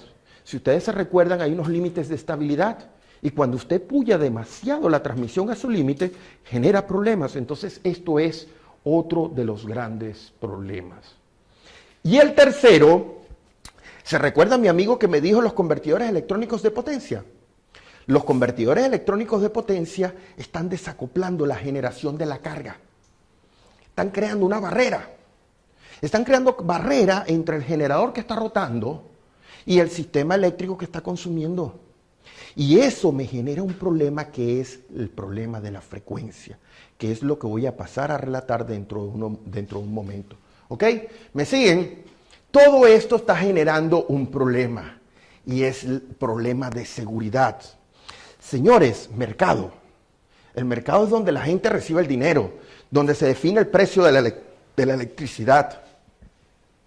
Pero antes de generar dividendos, nosotros nos tenemos que preocupar de una variable más importante. Y eso se llama seguridad. Si usted no tiene seguridad en su sistema eléctrico, usted no puede vender electricidad porque no está seguro que vaya a poder vender electricidad. Entonces, esto, hoy por hoy, estas tres grandes cosas que les he presentado, es lo que está motivando el cambio fundamental de los sistemas eléctricos. ¿Ok? Cuando hablo de penetración de renovables, es porque ustedes pueden ver aquí lo siguiente, cómo ha sido la evolución de las renovables, un poquito despegando, y después se prevé que es un despegue completo de las renovables. Y si se dan cuenta aquí, fíjense, un declive del consumo del petróleo. Y es que fundamentalmente muchos países ya nos estamos desprendiendo del uso del petróleo. Fundamentalmente el uso del petróleo nos estamos desprendiendo por varias cosas. Uno, llegó a estar muy caro. Dos, ahorita está barato, pero resulta que el petróleo genera muchísima contaminación. Entonces, con todas estas medidas de protección ambientalista, las renovables son la única alternativa. Ustedes me preguntarán, ¿las renovables son la solución? ¿Alguna vez se han preguntado si todo esto que estamos haciendo es lo correcto? ¿Qué creen ustedes? Piensen. No es mi tarea como presentador darles todas las respuestas. Fundamentalmente yo prefiero que ustedes queden llenos de dudas, pero por supuesto que vayan a algún lado y aclaren esas dudas. ¿Creen ustedes que realmente las renovables van a ser la solución de todo esto? Yo creo que la fusión nuclear también va a ser un punto importante. Yo le voy a decir y le voy a ser sincero, yo no sé la respuesta. A lo mejor esa puede ser una tecnología. Lo que sí es cierto es que la evolución tecnológica requiere de un drástico cambio. Yo no sé si va a ser aquí en el 2030, en el 2040 o el 2050. ¿Algún momento se han sentado a pensar en la eficiencia de los sistemas? Por ejemplo, un sistema fotovoltaico, yo estaba hablando de romper la barrera del 25%. Llega 1 vatio y le saco 0.25 vatios. Eólica, ¿algunos de ustedes se han preguntado por el límite de la eficiencia eólica? ¿Cuánto es? 59,3. ¿Y eso es por qué? Límite de Betz. Exacto, la famosa ley de Betz crea un límite físico realista a la eficiencia. Todavía no hemos llegado al 59%. Estamos muy por debajo del 59%. Entonces, yo no sé si ustedes se dan cuenta que la eficiencia es el primer problema de las renovables. ¿Y cuál es el segundo gran problema de las renovables?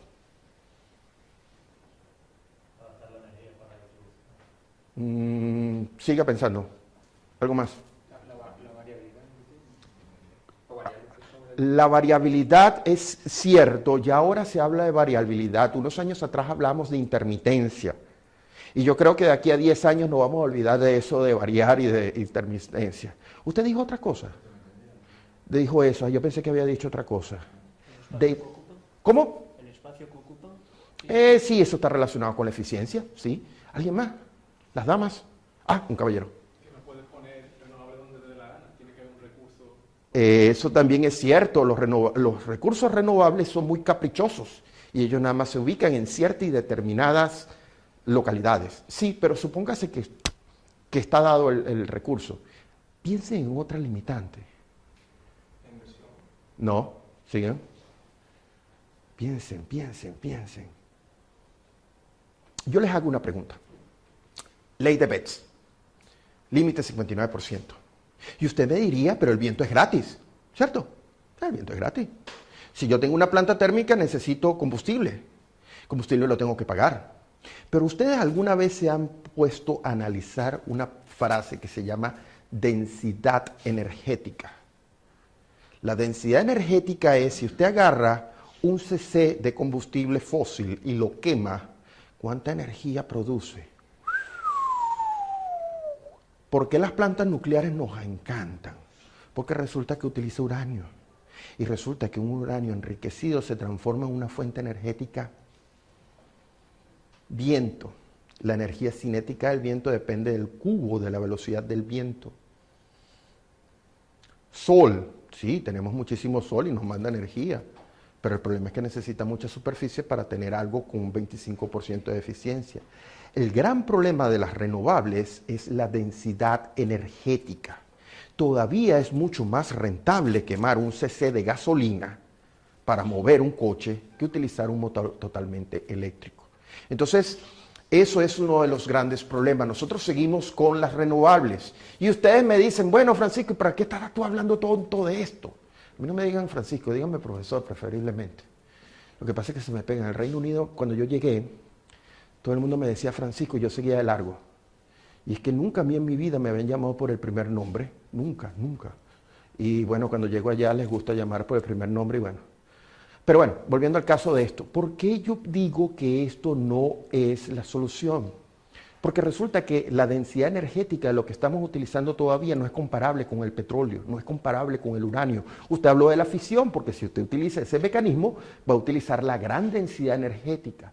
Francisco González piensa que tiene que aparecer una nueva tecnología de conversión, y eso tiene que aparecer muy pronto, tiene que aparecer nuevas formas renovables de producción de electricidad. El viento, yo amo las turbinas de viento, las amo literalmente, pero resulta que tienen un límite en eficiencia. Aunque ya hay proyectos para crear turbinas de viento de 20 megavatios, imagínense el tamaño. Y tenemos una tierra que tiene una superficie que yo no la puedo poblar con puras turbinas de viento. Entonces hay un límite, por eso yo digo que esto tiene que cambiar, ¿ok? Estos son los pronósticos para el 2052. Fíjense cómo el declive del petróleo, del gas y la nuclear.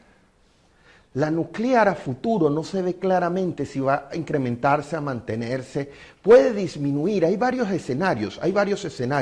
Fíjense, todo el mundo apuesta a las renovables, pero todavía habría que ver cuánto es el límite razonable de esa razonable.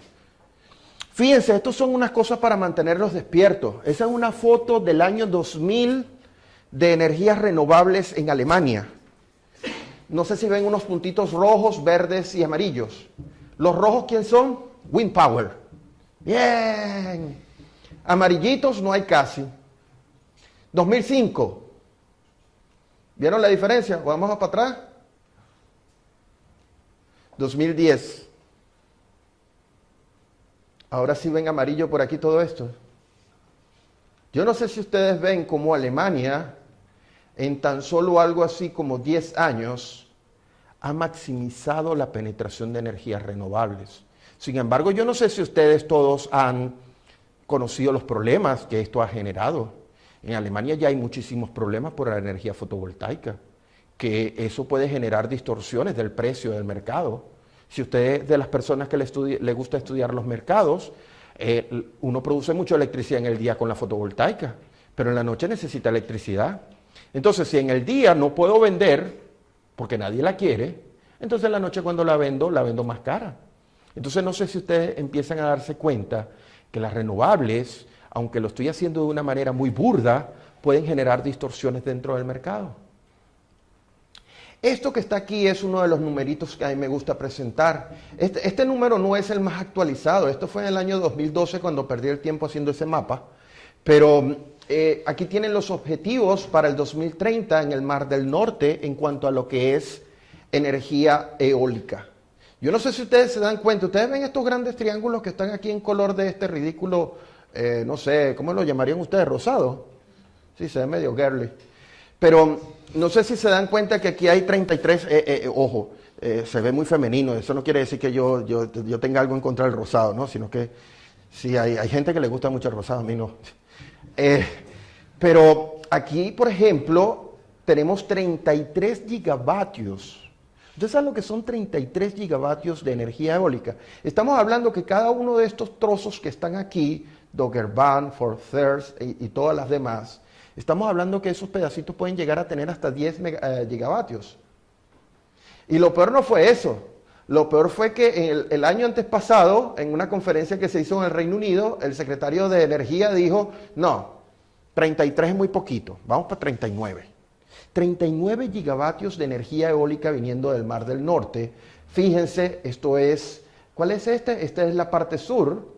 Esto es un parque de 7 gigavatios. Aquí tenemos Doggerbank, que es un parque eólico de 6 gigavatios. Aquí tenemos Hornsea, este es otro parque que sumando aquí serían 2,8 y 2,8, 5,6 y alguito más, no sé, y tantos gigavatios. Entre estos dos parques nada más tenemos 12 gigavatios. Otro parque que está en el norte, en Escocia, 4 gigavatios. Lo que quiero que vean es que el Mar del Norte está está proveyendo una gran cantidad de energía eólica. Ojo, todos esos parques van a generar un tremendo costo para instalación, porque no sé si se dan cuenta de algo, esos parques eólicos ya no están tan cerca de la costa. Hasta hace unos 2, 3 años atrás, los parques eólicos se caracterizaban porque se instalaban en aguas poco profundas. Los parques eólicos se instalaban en aguas de alrededor de 18 o 20 metros de profundidad. Hoy por hoy no. Cuando nosotros estamos hablando de estos parques eólicos que están más o menos más allá de unas 30 o pueden llegar hasta 70, 100 millas, estamos hablando de 300, 400 metros de profundidad. Entonces la tecnología de los parques eólicos se están cambiando mucho. Los tipos de torres que se están utilizando para los parques eólicos están cambiando. ¿Va a preguntar algo? Ah, ya, como le veo así con la mano, yo dije, ¿será que quiere o no quiere? Ya. Entonces, esto es un gran cambio que estamos viendo a futuro. Uno de los grandes problemas que vamos a tener nosotros es, les hago una pregunta. Si nosotros tenemos un parque eólico a 300 kilómetros, para transportar la electricidad 300 kilómetros al continente, necesitamos transmisión, ¿cierto? Pero esa transmisión primero tiene que ser en alto nivel de voltaje, porque estamos hablando de 6 gigavatios, 7 gigavatios. O sea que tiene que ser en alto voltaje. Y segundo, 300 kilómetros debajo del mar, ¿qué vamos a hacer? Tenemos que utilizar cables. No, primero antes de decir por qué, voy a decir por qué continua, pero ¿por qué continua? Porque tenemos que utilizar cables. Y los cables tienen un problemita. Los cables, resulta que si usamos AC, los cables generan capacitancia. ¿Se recuerdan? Sistema de distribución subterráneo con muchísima capacitancia. Entonces el voltaje se me transforma en un problema. Muy alto voltaje, mucha capacitancia genera sobrevoltajes.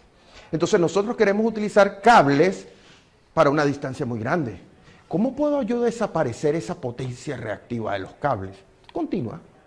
La razón de ser de parques eólicos, evacuación de parques eólicos o transmisión de parques eólicos utilizando continua, viene por ahí. Viene por el hecho de tratar de disminuir el consumo de potencia reactiva de los cables, viene por el hecho de tratar de controlar la potencia reactiva de estos parques, ¿ok? Mañana les voy a presentar más razones, pero estas son las más elementales. Entonces, hoy por hoy nosotros estamos interesados en evacuar esa gran potencia eólica y hay varios proyectos, ¿ok? Fíjense, aquí tenemos los desarrollos de energía eólica y si se dan cuenta tenemos el Reino Unido, pero tenemos otra serie de países que están pujantes. Brasil está pujando muchísimo para la energía eólica. China está pujando muchísimo para la energía eólica. Yo no lo sé, no sé si ustedes lo saben, pero ya Vestas, que es uno de los mayores fabricantes de energía, de turbinas de viento, tiene una fábrica en China y es para poder cubrir las demandas, ¿ok?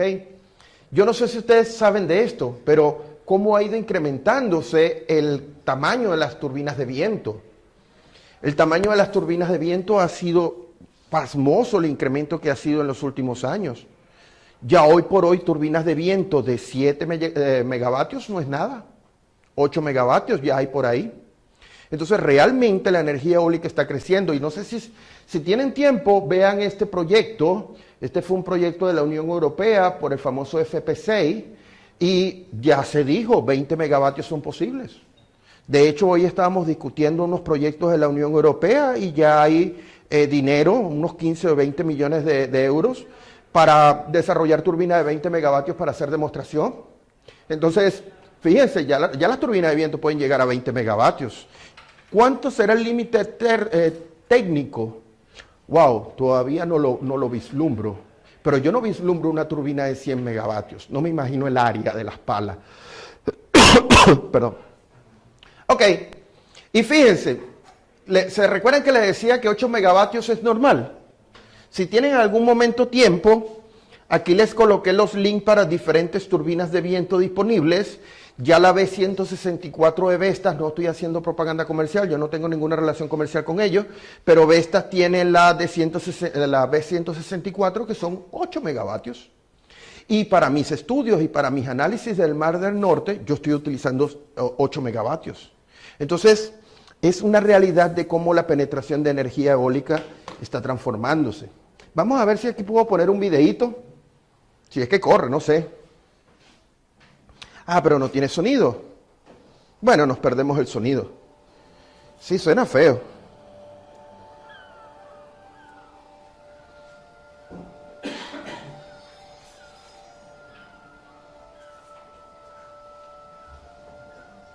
Qué bella, ¿no?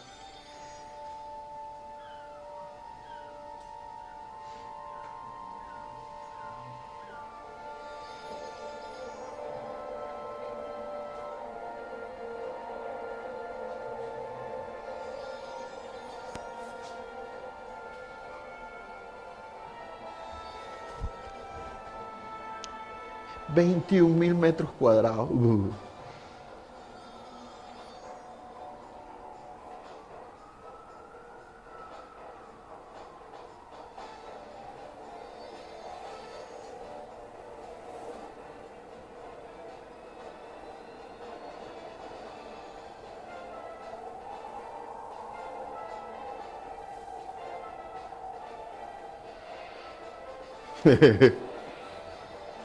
El ojo.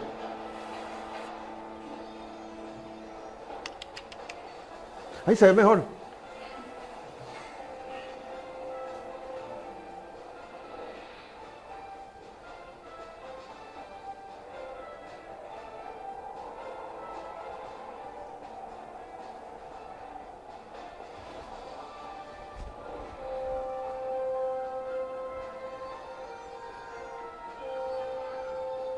¿Conoces ese edificio? También es otro icono de UK.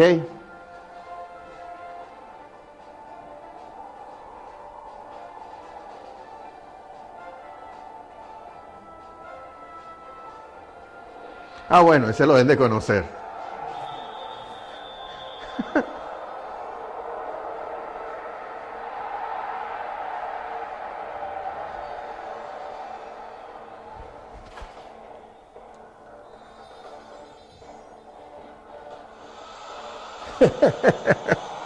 Double decker.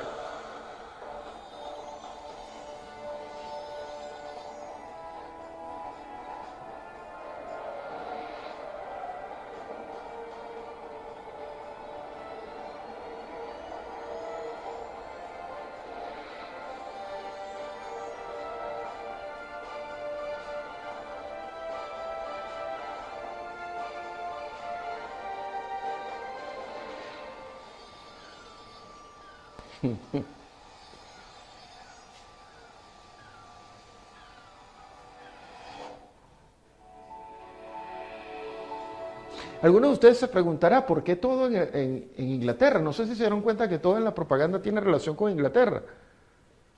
Y es que resulta que el diseño de esa pala fue hecho allá. Y las pruebas de las palas fueron hechas allá también. De hecho, se tuvo que crear un laboratorio especial para las palas, para que pudieran entrar las palas y poder hacer los esfuerzos mecánicos a las palas. Entonces, Vestas está muy orgulloso del desarrollo tecnológico que se hizo en el UK y por eso esa propaganda todo es UK, ¿ok? Entonces, de todas formas, les dejo los links abajo si ustedes quieren repetirlo. Aquí hay más o menos una estadística de lo que es el desarrollo de una tecnología particular. Aunque no lo he presentado, yo creo que ustedes están familiarizados con las diferentes tecnologías de turbinas de viento. ¿Saben de las diferentes tecnologías? Fundamentalmente hay 4 tecnologías. La primera tecnología es el famoso generador de inducción directamente conectado a la red. Esa fue la tecnología que se desarrolló en los años 80. Esa fue la tecnología que se utilizó en el problema que hubo en California por allá por los años 90. Realmente era la peor de las tecnologías. La tecnología número 2 es tratar de mejorar la controlabilidad de la turbina. Cuando se utiliza generador de inducción, la producción de potencia depende de la velocidad de giro de la máquina. Entonces, si el viento subía o bajaba, la producción aumentaba o disminuía. Para tratar de controlar la producción se creó la segunda generación. La segunda generación es la famosa máquina de rotor bobinado. ¿La han escuchado? Que es un generador de inducción pero que tiene un devanado en el rotor. Ahí se colocan unas resistencias y con esa resistencia uno puede tratar de controlar un poco la potencia producida por la turbina.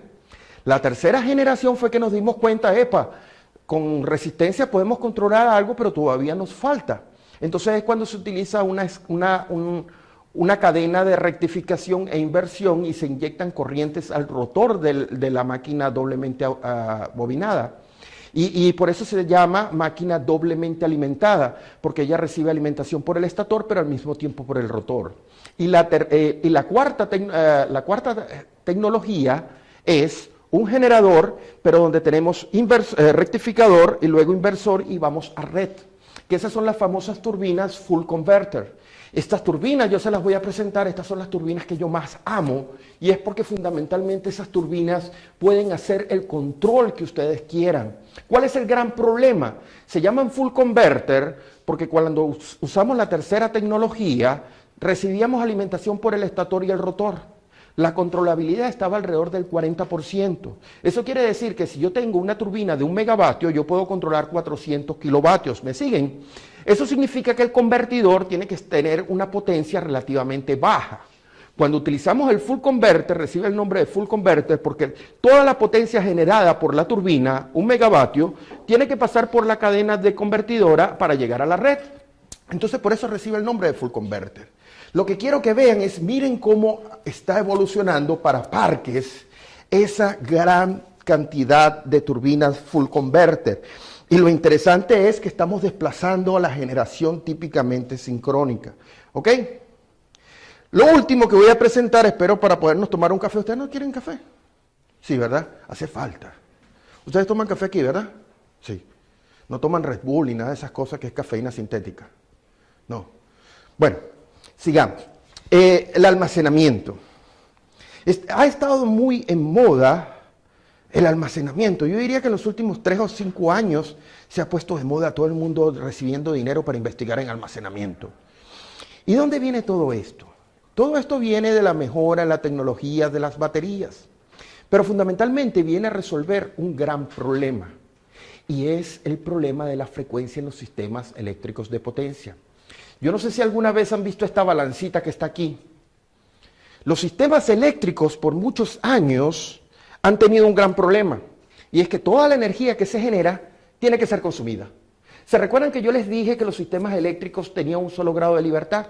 El señor consumía más electricidad, yo le tenía que suministrar más electricidad. Eso significaba que el balance tiene que ser mantenido. ¿Qué balance? Consumo, producción.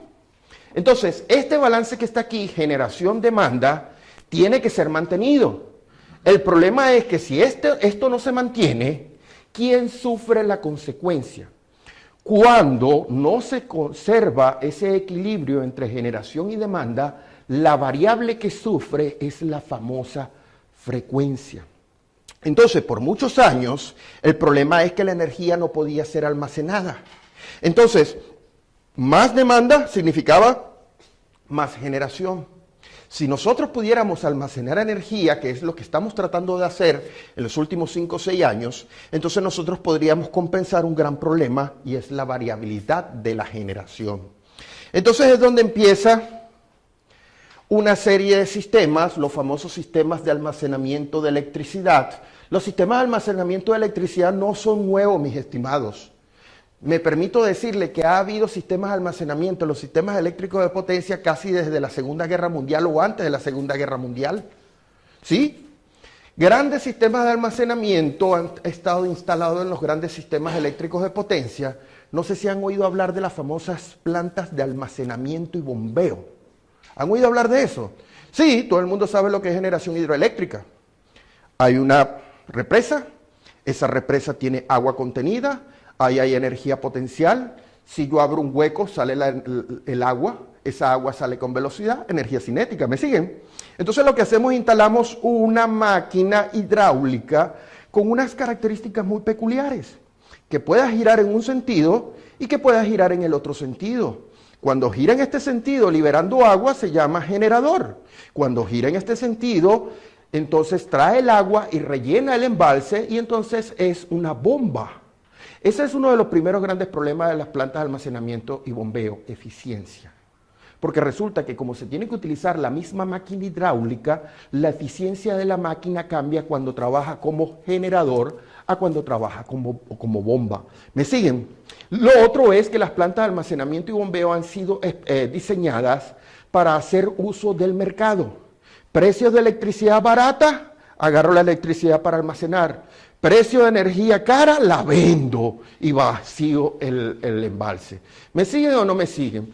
Pero esta ha empezado a aparecer. Y el culpable de esta ha sido el famoso señor de la marca de auto Tesla. Bueno, realmente él no es el culpable. Lo que pasa es que el tipo es show business. El tipo le gusta hacer la pantalla y todo el mundo le sigue la moda, ¿no? Yo no sé si ustedes vieron esto. Perdón.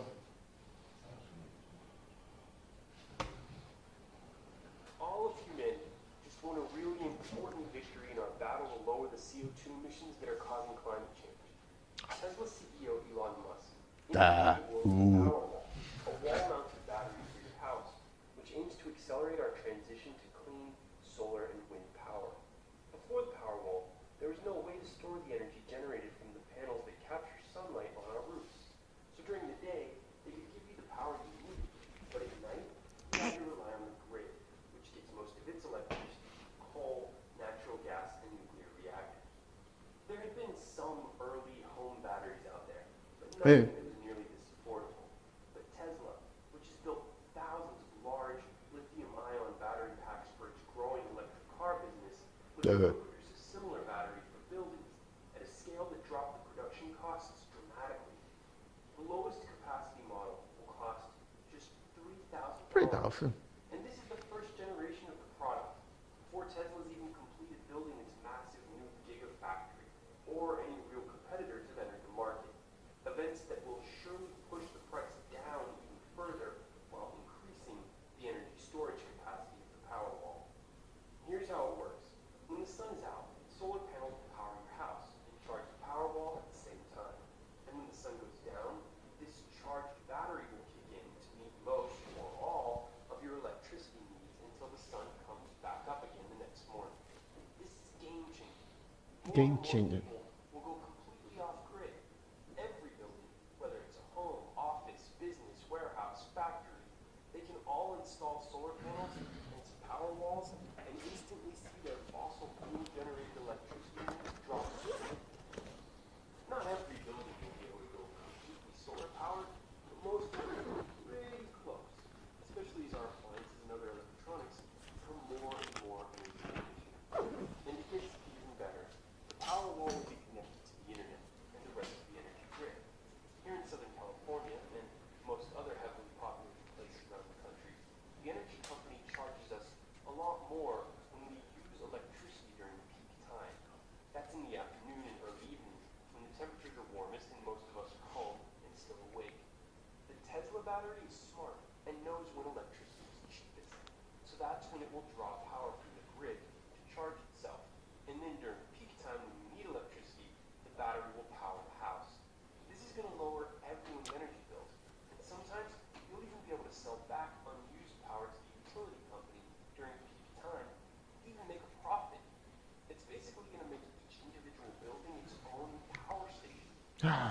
Overnight, Tesla seems less like a futuristic car company and more like the man who inspired the company's name, a revolutionary electricity engineer named Nikola. Thanks for watching.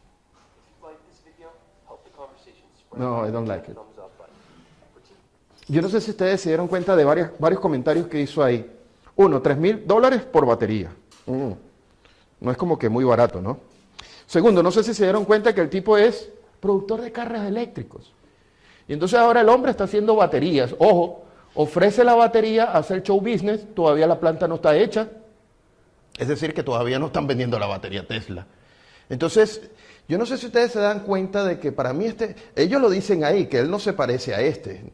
Nikola Tesla, mi respeto, aquel es simplemente un comerciante. Lo que está tratando es de que, como nadie le compra el coche, de hecho los coches aumentaron la venta después que salió con la batería. Porque no sé si ustedes lo sabían, pero esa empresa estuvo a punto de estar quebrada hace unos años atrás. Ciertamente el almacenamiento de energía es algo que nosotros hemos estado buscando por años, ¿no? De hecho, yo todavía sigo buscando. No sé si alguno de ustedes utiliza este tipo de cosas. Para uno que se la pasa en aeropuertos y viajando, hay dos cosas sumamente importantes. ¿Cuáles creen ustedes que son las dos cosas más importantes cuando uno está viajando desde el punto de vista de trabajo? Una la tengo en la mano, pero no resuelve todos los problemas. Electricidad. Usted tiene un vuelo de 12 horas, la computadora cuando mucho le da 4 horas de trabajo y después ¿qué hago? Almacenamiento.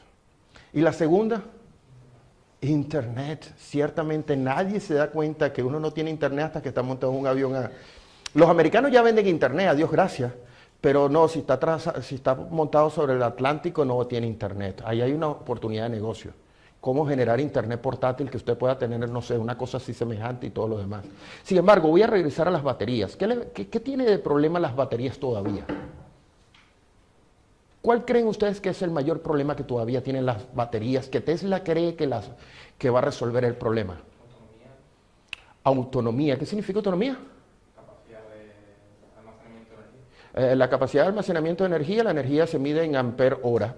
La autonomía se mide en horas. Ok, tiene razón, ciertamente un problema es cuánta energía yo puedo almacenar aquí y cuánto tiempo me puede durar. Ciertamente eso es una vía de describir la producción de electricidad de esto. Pero hay un problema más grande. Uno gasta, no sé, 50 pavos en esto y resulta que esto tiene unas 5.000 o unas 4.000 cargas y descargas. No sé si les pasa con el móvil. El móvil el primer año, bien. El segundo año empieza la batería y el tercer año tiene que botar la batería.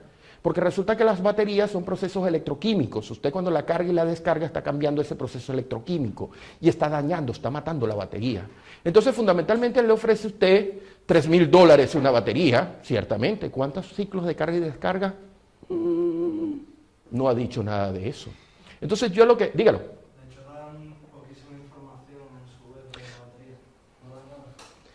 No dicen tecnología, no dicen cómo va a estar conectado a la red y al sistema eléctrico fotovoltaico, no dicen nada. Entonces, para mí esto es muy, muy boom, charlatán, etcétera, etcétera, etcétera. Parecería que fuera una solución, yo todavía no lo veo como una solución, vamos a ver qué va a pasar, ¿ok? Lo cierto es que hay una opción. Y bueno, no les recomiendo que compren esto. Es interesante porque uno compra esto y esto sirve nada más para cargar esta porquería, el celular. Y usted a 30.000 pies no le sirve para nada el celular. Entonces realmente las baterías no sirven. Y lo otro es que si usted tiene un laptop no lo puede cargar con eso. Porque entonces necesitaría una maleta de batería para poderlo llevar para cargar a la... Entonces, gaste mi dinero. Sigamos con la parte de almacenamiento.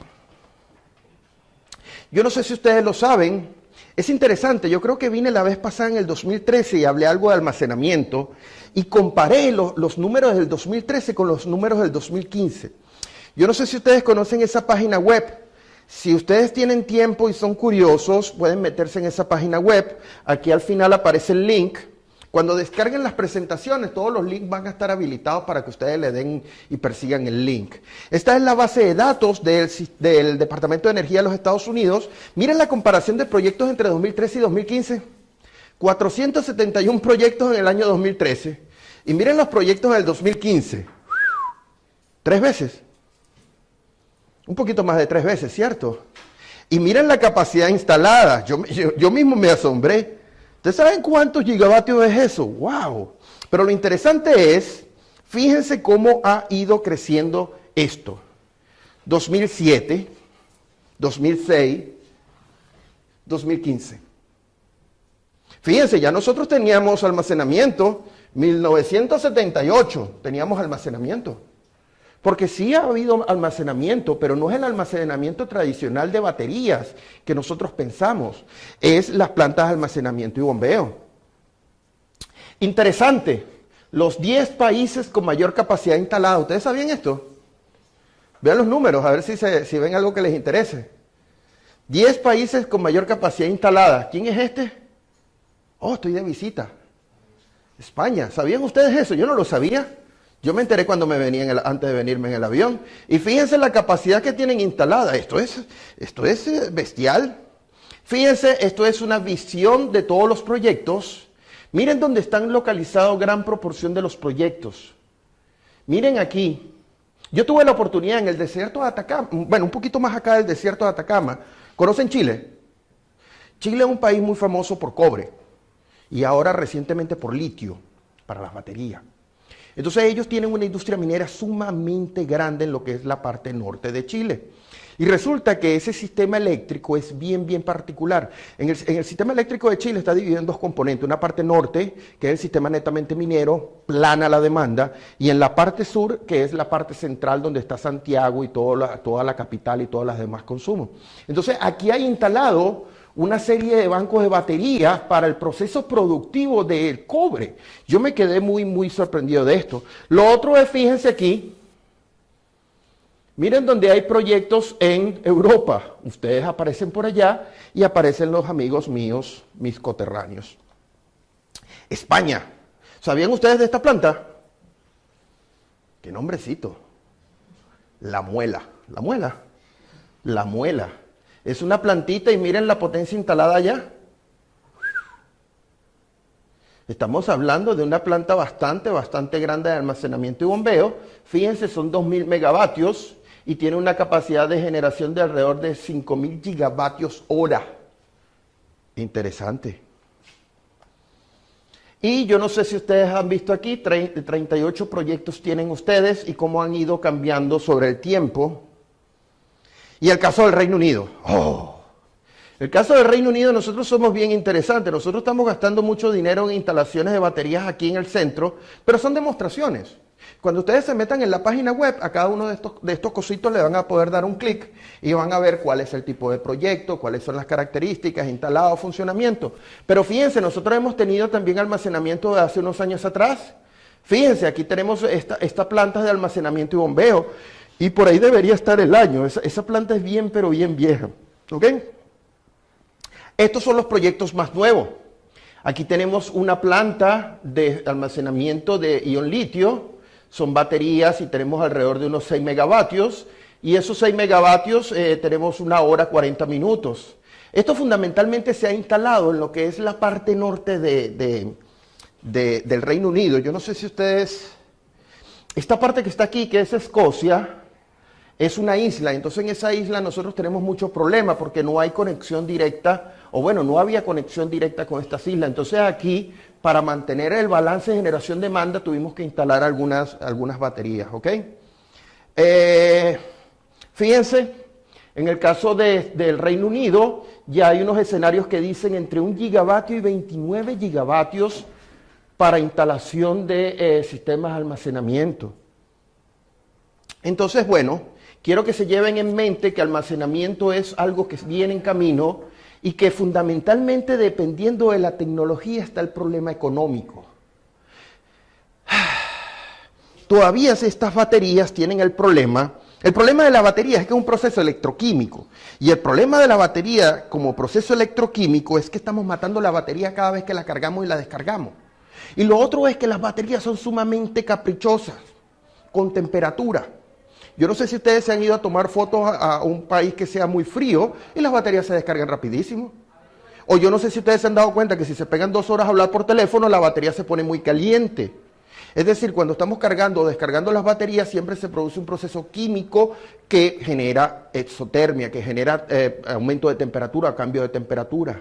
Y eso afecta también la característica de la batería. Francisco González es partidario de las baterías. Bueno, tengo que seguir la moda y decir que sí, las baterías pueden ser el futuro. Ahorita yo no diría que son totalmente eficientes, hay mucho que hacer, sobre todo desde el punto de vista económico, ¿ok? ¿Cuál es la otra solución? La otra solución es que si nosotros tenemos que mantener ese balance, ¿cierto? Generación-demanda. Una solución es, bueno, almacenamiento. Yo necesito energía, lo saco de la batería, lo saco del almacenamiento y restablezco el balance, ¿cierto? Eso es una forma. Pero hay otra forma adicional de mantener el balance. ¿Cuál es la otra forma adicional? Bueno, tengo déficit de generación, volteo a los lados. ¿Usted tiene generación? Deme. Entonces, la otra forma de yo mantener el balance es utilizando interconexiones. Y realmente las interconexiones, además de tratar de producir electricidad más barata, además de mantener la seguridad, es una forma bien interesante de integración entre sistemas. Yo no sé si ustedes lo saben, pero el Reino Unido desde hace años atrás, desde el año 82-83, tiene interconexión con Europa. Tenemos interconexión desde el año 82-83, el primer cable submarino se lanzó entre Inglaterra y Europa para condiciones de emergencia. Si nosotros nos pasaba algo allá y alguna unidad de generación salía de operación, nosotros agarrábamos e importábamos electricidad de Europa. Entonces, esa era una forma de respaldo de seguridad. Sin embargo, nos empezamos a dar cuenta que el mercado europeo nos es muy atractivo y entonces empezamos a instalar más y más interconexiones. Yo no sé si ustedes ven que aquí tenemos el mapa del Reino Unido. Aquí están las 3 interconexiones con Francia, el famoso proyecto MIMO y la interconexión con Bélgica y con Netherlands, con Holanda. Y la interconexión con Irlanda. Todos estos enlaces son en corriente continua. Todos esos enlaces han sido diseñados para que en momentos de emergencia importar electricidad, para venderle electricidad a Irlanda. Hemos colocado sistemas HVDC. Pero fíjense estos dos. ¿Por qué interconectarnos con Noruega? Porque Noruega, si ustedes no lo saben, es un país que produce muchísima hidroelectricidad, que es muy económica. Y resulta que eso nos puede interesar a nosotros para el mercado. Y ustedes saben Islandia, ¿por qué queremos Islandia? Geotérmica, y de paso le debe bastante dinero al Reino Unido. Entonces resulta que estamos haciendo planes de interconexión con Islandia para aumentar la seguridad, para aumentar el mix de generación. Ese supuestamente va a ser el enlace HVDC más largo del mundo y va a ser el más profundo del mundo. Ya el de Noruega ya está viento en popa. Si usted va a la página de National Grid va a poder conseguir. National Grid es el operador transmisor del Reino Unido. Ahí van a poder encontrar detalles del de Noruega. Del de Islandia todavía estamos en desarrollo, ¿ok? En el caso de nosotros, aquí en Europa continental, ENSOE está tratando de hacer algunas interconexiones. Yo creo que ya ustedes saben que España se interconectó con Francia utilizando HVDC. ¿Lo sabían? ¿Sí? ¿Dónde? Tiene que ser la frontera, ¿no? Bueno, vamos a ver si es la próxima transparencia. No, la próxima transparencia no sale aquí. Más adelante. Sí. Esta es la interconexión entre, yo me imagino que esto será, ¿cómo que se llama el idioma de por allá? Catalán. ¿Cómo será esto? Santa Llogaia y Baitzas. Bueno, me imagino que eso es catalán o algo así por el estilo. Es el primer enlace DC entre Francia y España. Fíjense, algo así como unos 2.000 megavatios. Bien interesante, buena tecnología. Y ustedes tienen otro enlace en corriente continua. ¿Dónde está el otro enlace en corriente continua? Esas islas se llaman Baleares. Sí, Baleares es que son varias, ¿no? Porque Mallorca creo que es una sola de ellas, ¿cierto? Disculpen mi ignorancia de geografía española. ¿Ok? Entonces aquí tienen más o menos una idea de cómo es el recorrido entre la interconexión entre Francia y España. Ya esto se inauguró, creo yo. ¿Y qué otra cosa tenemos aquí? Está la visión de Supergrid. Yo no sé si ustedes se han dado cuenta de una cosa. ¿Se recuerdan la figura que yo les presenté del sistema AC y el sistema DC?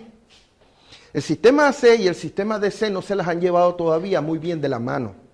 Realmente los sistemas DC tienen años integrados en los sistemas AC.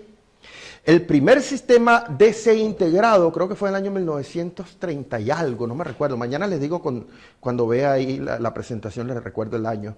Pero tiene años, décadas conectándose, utilizándose DC. Sin embargo, hoy por hoy es que se está hablando de un auge mayoritario de la DC como una grid paralela a la grid AC. Yo no sé si han oído hablar de este proyecto. Se llama el proyecto Supergrid. El proyecto Supergrid tiene dos motivaciones fundamentales. La primera motivación es tratar de producir electricidad barata moviendo grandes bloques de energía dentro de Europa. Y la segunda es tratar de producir energía renovable, es decir, traer toda la energía del Mar del Norte. Yo no sé si se dan cuenta de esto, y fíjense estos enlaces aquí. El primer paso del Supergrid va a ser la interconexión entre UK y Noruega, y después va a ser con interconexiones hacia Alemania y hacia Bélgica. Pero ese proyecto es algo así como esto. Está la red AC, y entonces la red DC se está empezando a crear como una supergrid, una grid que está por encima de la red de transmisión normal AC.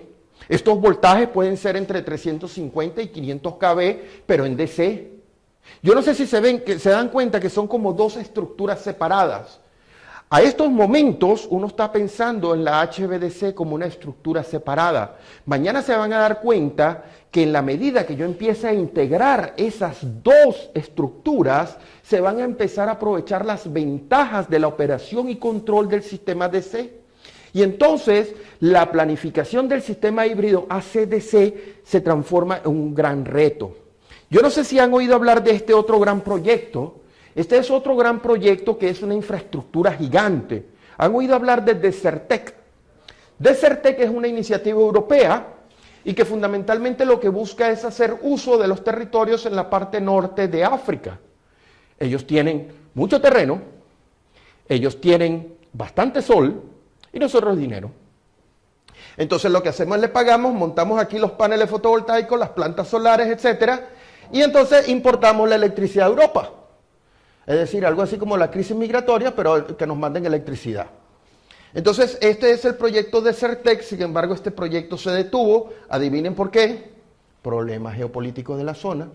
Todo esto cuando empezó el problema de Libia y Egipto se detuvo, pero es una opción. Yo no sé si ustedes han oído hablar de otro proyecto, no me recuerdo ahorita el proyecto, pero ese fue más crazy todavía, que era que China generara electricidad y se la vendiera a Europa.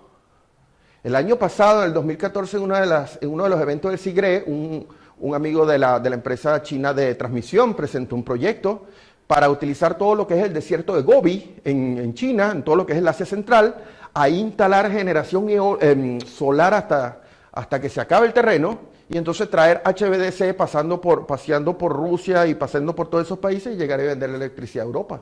Entonces yo no sé si ustedes se dan cuenta que ya hay países pensando, seguridad energética, le podemos vender electricidad a Europa. ¿Ustedes se imaginan que nosotros comencemos a comprar electricidad allá en China? Electricidad hecha en China, made in China. Wow. Bueno, se los dejo ahí, ese es otro proyecto. Ya nos vamos a ir por el café. ¿Han oído hablar de este proyecto? El proyecto E-Highway 2050. Este es otro proyecto de la Unión Europea. La idea es tratar de ver la unificación y la maximización de los usos y recursos de transmisión en Europa. Si pueden, vean la visión 2050. La idea es tratar de maximizar los recursos. Ustedes tienen mucha eólica aquí, por aquí hay mucha hidráulica, mover esos recursos entre toda Europa. Eso es un gran reto. Y ya estos retos los pasamos y ya esto lo vimos. Pregunta, mis estimados.